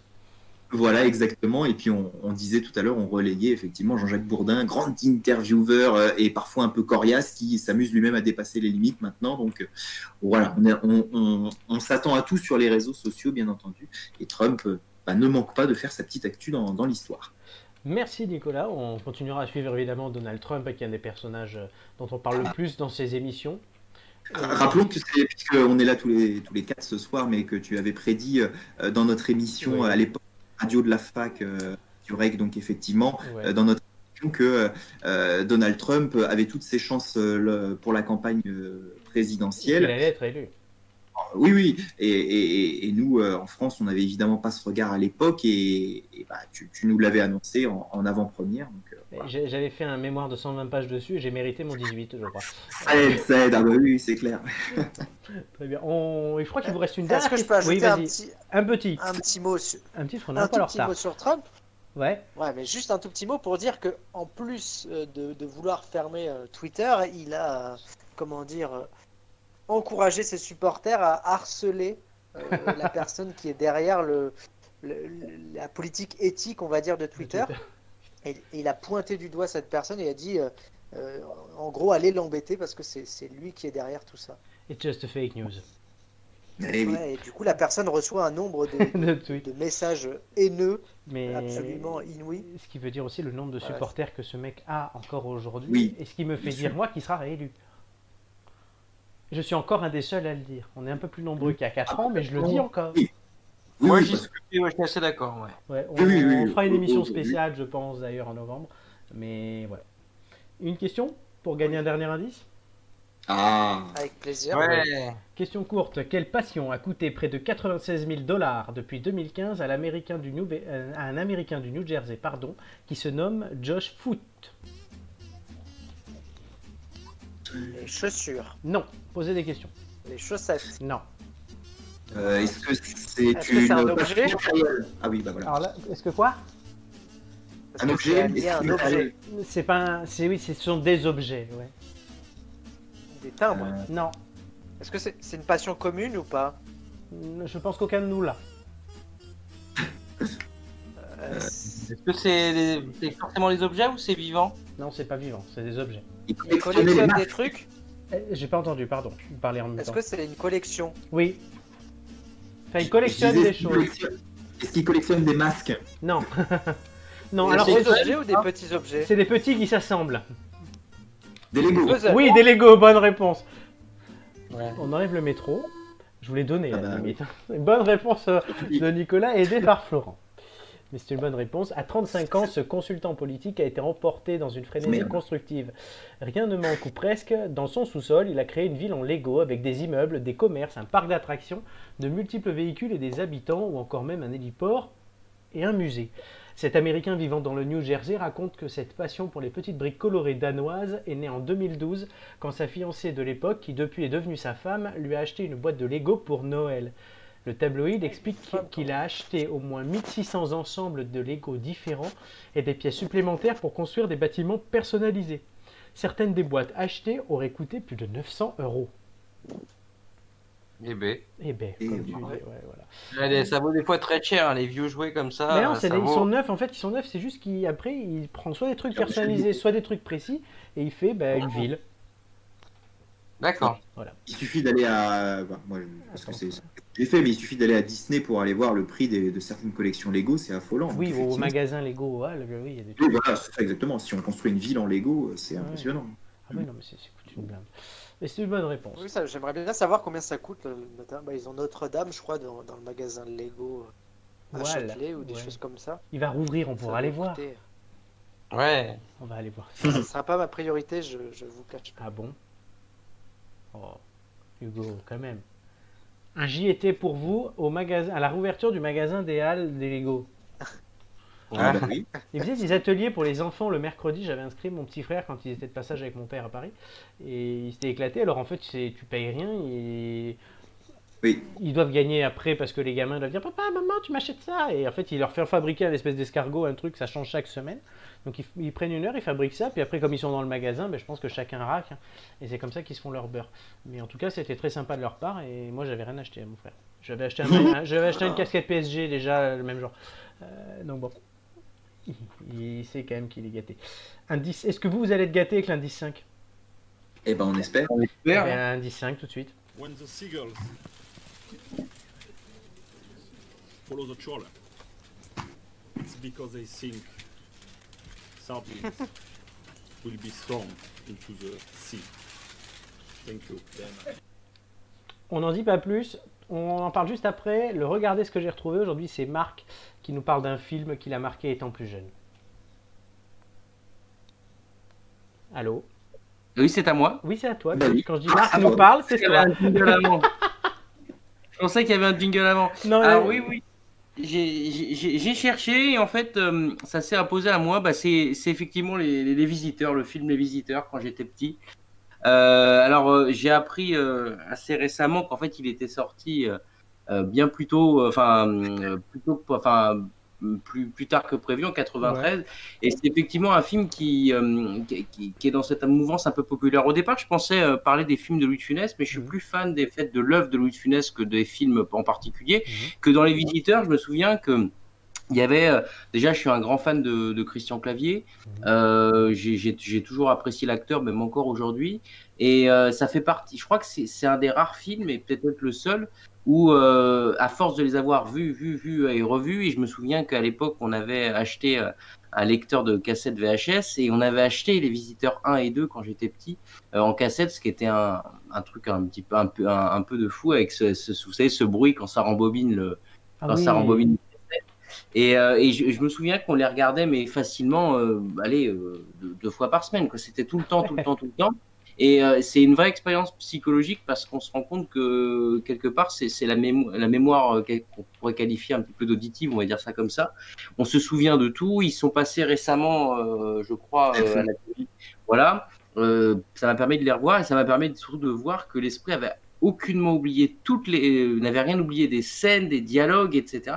Et bizarrement, je trouve que le film, alors certes, hein, quand on voit les effets spéciaux 20 ans après, enfin un peu moins de 20 ans après, on se dit bah ouais, ça a vieilli. Mais dans le cas des visiteurs, je trouve que l'ambiance va avec, il n'y a pas Ouais. de décalage. Et je trouve que c'est un film vraiment, vraiment top. Alors le scénario, c'est vrai, il est pas ouf. Mais j'aime bien parce que c'est un style particulier, ce que certains appellent de la fiction dans l'histoire un peu. J'aime beaucoup Kaamelott aussi. Et le fait d'avoir cette forme de paralogisme, d'anachronisme me plaît beaucoup. Et quand on est enfant, je trouve que ce genre de scénario un petit peu particulier où on se dit, bah, en fait, on est à la fois dans de l'histoire puis dans du contemporain. La scène, je sais pas si vous vous souvenez tous, je pense, dans Les Visiteurs 2, où en fait, ils sont dans un intermarché, je crois. Oui. Euh, et cette scène est absolument mythique. Je trouve qu'il y a une partie de la bande du Splendide qui est dedans. Et je pense qu'aujourd'hui, c'est vraiment une Madeleine de Proust, parce que quand je l'ai re-regardé, là, Nico disait sur TF1 il y a quelques temps, c'est la Madeleine de Proust que ça m'a rappelé non seulement les dialogues, mais aussi l'environnement dans lequel je le regardais beaucoup quand j'étais petit. Ça m'a rappelé énormément de choses. Je regardais ça avec ma sœur et autres. Et je me rappelle des moments, des dialogues, des fous rires aussi qu'on avait. Et bref, je vais faire très vite, mais c'est autant le film que ce qui l'entoure qui me plaît, c'est un souvenir. Et je terminerai juste avec une petite remarque. Je pense pas qu'on puisse parler réellement en fait de souvenirs, parce que d'après Ricoeur, en fait, pour se souvenir, il faut avoir oublié. Ricoeur est un philosophe français très connu, historien aussi. Et or, je remarque que j'ai pas vraiment oublié, donc on peut pas appeler ça un souvenir. C'est ce que on peut dire, je n'ai jamais oublié. Et Ricoeur en parle, il dit que c'est une forme de mémoire. Et ce qui est bizarre, c'est que bien que la mémoire dépend toujours du moment où on lui fait appel, bah, j'ai bien l'impression que dans le cas de ce film, en tout cas, mon impression, elle n'a jamais changé, à la différence des mots que j'utilise pour l'exprimer. Et aussi, je conclurai sur cette phrase que j'avoue, Oui, c'est vrai, écrite. ouais, oui, c'est vrai, Je ouais, ressens ouais, la même moi, je sais chose, mais je crois Vous avez l'exprimer. raison, Voilà. D'accord. Oui. Ouais, Nico. Florent, juste pardon, excuse-moi. Vas-y, vas-y. Non. Oui, non, juste pour dire que je rebondis sur ce que disait Marc, effectivement, puisque moi, alors je les ai beaucoup moins regardés que lui, mais je suis tombé effectivement sur le deuxième visiteur, j'avais zappé le premier, et j'ai regardé le 2, et je trouve que c'est peut-être aussi marrant de le voir aujourd'hui, parce que justement, Marc parlait d'anachronisme, on est sur un film des années 80-90, et effectivement, de voir aujourd'hui, en 2020, ces écrans de télévision tels qu'ils n'existent plus en dehors de ceux qui ont été achetés dans les années 90. On n'en commercialise plus des écrans comme ça. Enfin, tu vois. Et en fait, ce film des années 90 qui fait effectivement des anachronismes, qui parle du passé, qui parle dans un monde, etc., où on voit la voiture de la Poste avec le vieux logo de la Poste. Oui. À l'époque, on est juste en 90, 93, et on voit des choses voilà, un peu anachroniques avec des gens du Moyen-Âge qui arrivent dans notre monde actuel. Et en fait, de regarder ça 30 ans après, c'est se dire, enfin 30 ans après, nous, voilà, mais en tout cas de le voir bien longtemps après, bah, il y a un deuxième anachronisme qui est qu'on regarde ce film avec un autre regard, et c'est vrai que c'était assez amusant. Effectivement. Alors là, lors de le jet, effectivement, ça parle à beaucoup de monde. Robin les a vus et nous dit aussi, j'ai vu Les Visiteurs 3 et Les Visiteurs en Amérique, quels navets. Et ils ont bien raison. Alors, ma sœur, effectivement, ça rejoint ce que disait Marc, puisque dit, j'adore ces films, et moi je lui ai répondu qu'elle a grandi en se basant sur Dame Ginette. Elle me dit, toi, Ange à couilles. Comme quoi on a aussi les mêmes délires. Et moi, alors, Les Visiteurs, ça me rappelle aussi un acteur que j'ai trouvé dans beaucoup de films, qui est un de mes acteurs préférés, mais qui a un second rôle, c'est Jacques François. C'est toujours ce grand guindé un peu chauve avec des lunettes un peu rustres, qui joue souvent des directeurs généraux, des ministres, des colonels, ou le pharmacien dans Le Père Noël est une ordure. Je me dis, mais qu'est-ce que c'est que cette matière? Voilà, c'est un de mes acteurs préférés et il joue dans le 2, je crois. Je voudrais juste faire... c'est depuis, quoi, effectivement, ouais. Je voudrais faire comment ça s'appelle, un petit coucou, parce que Marc a utilisé le mot anachronisme, et je l'ai utilisé moi-même le week-end dernier. Alors, je vous raconte ma vie, mais je suis conseiller municipal d'une commune, donc il se trouve que les conseils municipaux, comme ils sont normalement en public, là ils sont filmés, et on m'a dit, t'as employé un mot qu'on n'a pas compris, c'est le mot anachronisme. Et moi j'étais persuadé que tout le monde connaissait ce mot-là, donc précision, anachronisme, Marc, c'est... Bah, la définition claire, tu veux dire? Oui. Ouais, en définition, quelques mots, ouais. Un décalage qui rentre pas dans le temps, quoi. Voilà. C'est comme si tu mettais un téléphone au Moyen-Âge, quoi. C'est anachronique. Ça ne va pas avec son temps. Mais je pense que nos auditeurs le savent. On n'est pas dans ton conseil municipal ici. Hein. Est-ce Ah qu'on non, fait mais un moi, sondage, du coup À un moment, j'ai parlé, du coup, j'ai parlé de paralogisme, mais en fait, c'est. Alors, je pense Là, que c'est plus compliqué. Mais effectivement, le paralogisme, c'est d'établir des liens entre des liens de causalité, des liens effectifs entre notre regard d'aujourd'hui et le regard d'avant. Par exemple, dire j'aurais été résistant, par exemple, en disant bah oui, forcément, c'était des gentils. Voilà. Et dans cette lecture-là, effectivement, il y a un peu de ça parce qu'il y a du décalage un petit peu sur ce qui aurait été fait. Par exemple, vous savez, à un moment, il y a une scène où Jacouille dit on va lui couper la main à Bourges. Vous vous souvenez Oui, de on va lui cette phrase? couper la main à Bourges. Voilà, et effectivement, c'est ce décalage où en fait, bah, les gens avant auraient fait ça et bah, maintenant, Aujourd'hui, ça se non. fait pas. Quoi. Exactement. Voilà. C'est honteux. Ça, c'est René. René, c'est saut 2020. Voilà. Merci Marc. C'était intéressant Avec et ça a plaisir. parlé à beaucoup de monde. Donc, c'est réussi. Et on revient sur De l'ombre à la lumière. Pourquoi on n'entend pas la musique?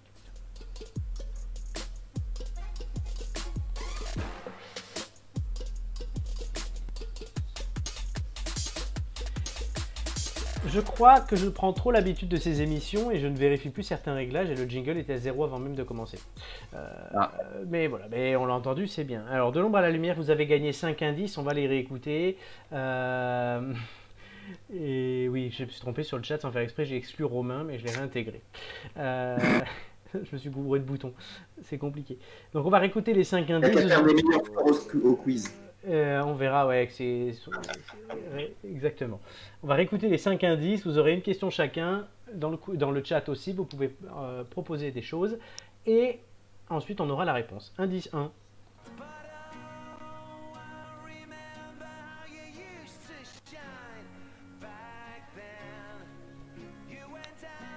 Donc ça, on avait dit quoi les gars déjà? Liam Gallagher. Liam Gallagher, la chanson s'appelle Once. Ouais. N'oubliez pas qu'il faut que tous les indices correspondent pour la personne. C'est plus logique. L'indice 2.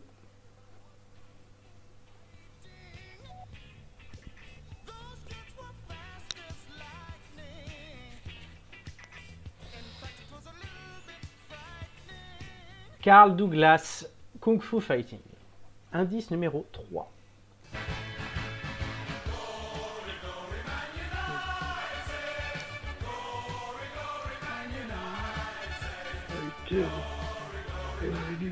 Donc ça, c'était, vous aviez dit quoi? Un chant de Manchester United. Le chant des supporters de Manchester United. Indice 4.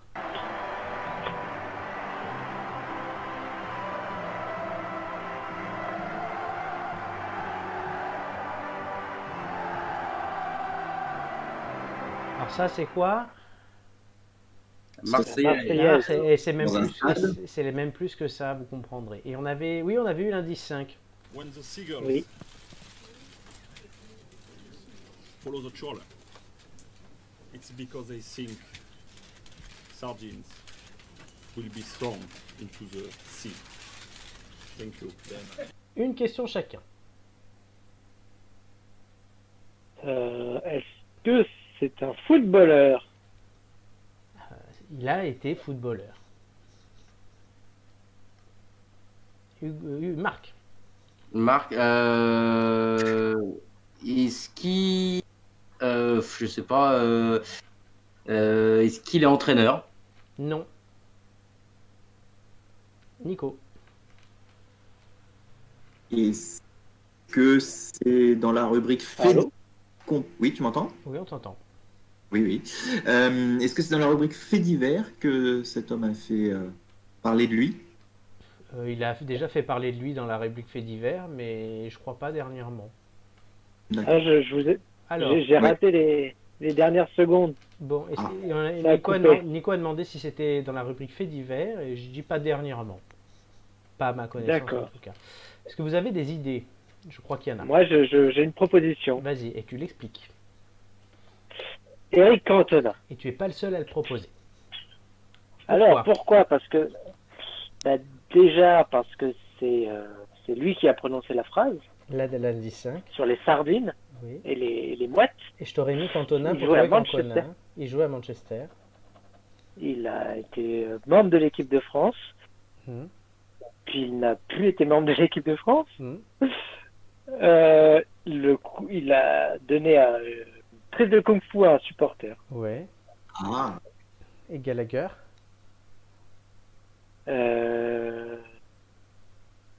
Pour Gallagher,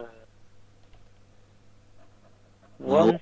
Pause, mais tu peux pas comprendre. Non, c'est pas. Ah, on verra, on verra, on verra. Non, mais j'essaie de trouver. Gallagher, c'est quoi? C'est la chanson. Ouais, Bah, c'est il est- Once, la chanson. Ouais, il est Une tout fois. seul. Alors, est-ce que vous validez Eric Cantona ou est-ce que quelqu'un d'autre a une proposition différente? Moi, j'ai pas de contre-proposition, donc j'aurais. Moi, j'en avais une autre, mais Hugo Vas-y, m'a convaincu. Donc, C'était quoi? moi, je pensais effectivement à Raoul, parce que professeur Raoul, parce que Ah. Warren, je me disais, bon, il est seul. Après, je me disais, le côté. Comment Oui. Le côté Marseille, le fait. Après, je sais plus quels étaient les autres indices. Il y avait le Kung Fu. Le Kung Fu, je me disais, bon, je sais pas, il donne des coups à la communauté Et il y scientifique. avait Manchester United. Et United, c'est ça qui plombe un peu, donc je pense que je vais souscrire à ce que dit Hugo. Est-ce que c'est votre Ça fait dernier la route mot? jusqu'au deuxième indice, quoi. Est-ce que c'est Voilà, votre... c'est ça. Est-ce que c'est votre dernier mot? Bah oui, je pense. On va écouter la voix. le dernier mot, Jean-Pierre? Oui, on va écouter la voix en français de notre personne à trouver tout de suite, qui était l'indice 6. Avec un homme du calme, je filme les mouettes. Avec mon organiseur, précis, pointu, je prends rendez-vous avec mes amis les mouettes. J'ai même leur numéro de téléphone. C'était une bonne réponse, c'était Eric Cantona. Bravo. Bravo. Bien joué Hugo, bien joué à Jean Janot sur le chat et bien joué à Julien aussi. Bravo, qui Jean l'avait. Janot. Les trois l'avaient. Vous étiez trois, c'est une bonne réponse. J'explique les indices. Once de Liam Gallagher qui était l'indice le plus compliqué. Tout simplement parce que Cantona joue dans le clip. Ah, D'accord. Kung Fu Fighting, vous l'avez compris, il a mis un high kick à un supporter de Crystal Palace. Manchester United, puisque c'est une des plus grandes légendes de l'histoire de cet immense club de football. Et la Marseillaise est chantée par les supporters de Manchester United, en fait. La Marseillaise qu'on a entendue. Et il chantait cette Marseillaise et il la chante toujours pour rendre hommage à Cantona. C'est un des 2 ou 3 chants hommage à Cantona à Old Trafford. La phrase When the Seagulls, c'est Cantona qui expliquait son, je crois que c'était d'ailleurs son coup de pied, en disant ça, en disant quand les mouettes voient un chalutier, elles le suivent parce qu'elles pensent qu'il y a des sardines dedans. Et la sixième indice, c'était une pub du coup pour une marque de télé et d'objets, on va dire, pas électroménagers, mais informatiques, des imprimantes et tout.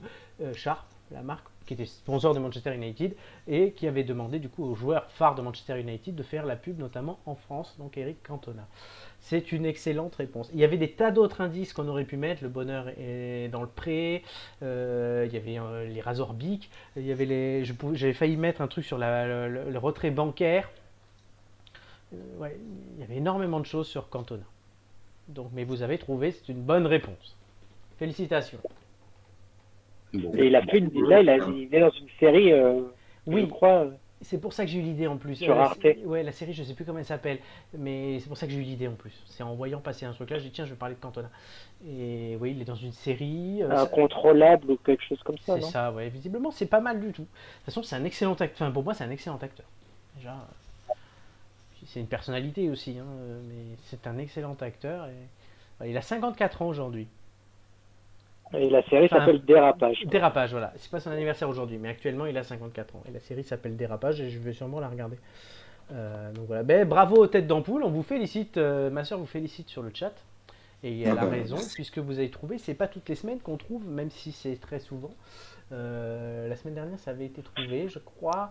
Et je crois qu'il n'y a qu'une seule fois où ça n'a pas été trouvé pour l'instant. Je me fais souvent battre. Est-ce qu'il faut que je remonte le niveau? Je ne sais pas. Mais je vais y réfléchir. En tout cas, félicitations. On va pas se plaindre non plus. Non, effectivement. Non, vous avez été très bon aujourd'hui, puisque il n'y a que les musiques que vous n'avez pas trouvées. Et on retrouve Florence cet été dans Fort Boyard, à la place du Père Fouras. Exactement. Exactement. Et on va avoir Romain à la place du nain. Parce que je profite parce que Romain, en fait, il se fait bâcher dans le chat, donc on le bâche aussi ici, on a le droit, c'est notre Romain à nous. Et puis il est pas si loin du Fort Boyard. Non, en plus, il est pas loin, donc tu peux y aller en voiture. Ah Romain, non. tu viens me chercher, Romain, et on va au Fort Boyard ensemble. Et voilà. Il nous dit, Romain, d'ailleurs, on va tous retirer notre argent des banques pour faire tomber l'économie de marché en hommage à Eric.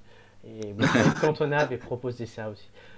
Et Cantona, candidat à la présidentielle, ça aurait peut-être plus de gueule que Bigard. Ouais. Ouais. Il a pas Ouais, fait après, cacher. je suis pas sûr de voter pour lui non plus. Ah, c'est autre chose, ça. Pour le débat. Ni le 28 juin, ni un autre jour. Oui. Les têtes d'ampoule, c'est terminé pour aujourd'hui. Oh. Mais on revient la semaine prochaine. Oui. Putain, vous êtes motivés. C'est Prozac aujourd'hui. Non, mais je suis toujours sur l'histoire des oignons, moi, la tonne d'oignons, c'est... Et ça fait 1h30, Nicolas. Bah oui, mais bon, tu sais, c'est comme ça les ruptures, ça fait mal. Hein. Ah ouais. Nicolas est en train d'envoyer des tonnes d'oignons à tous ses opposants au conseil municipal de Croissy-Beaubourg. Voilà. Je vais citer une phrase d'un grand... C'est comme ça qu'ils relancent les maraîchers. Hein. Exactement, ouais, les maraîchers vont la faire. Et les producteurs. On va créer un marché en Seine-et-Marne, le marché Nicolas, en hommage à lui, pour vendre des oignons. Je sais pas si ça va marcher, mais au moins on tente.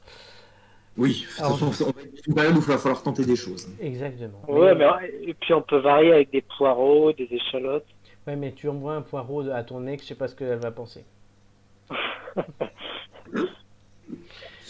Je vais vous répéter une phrase d'un empereur romain qui était aussi philosophe. Alors c'est pas Cantona qui était le king, mais Marc Aurèle. En te levant le matin, rappelle-toi combien est précieux le privilège de vivre, de respirer et d'être heureux. Donc moi tout ce que je vous souhaite à vous, c'est d'être heureux aussi à nos auditeurs et d'être suffisamment heureux pour être là la semaine prochaine et pour aussi vendre des oignons avec Nicolas car il va en avoir besoin.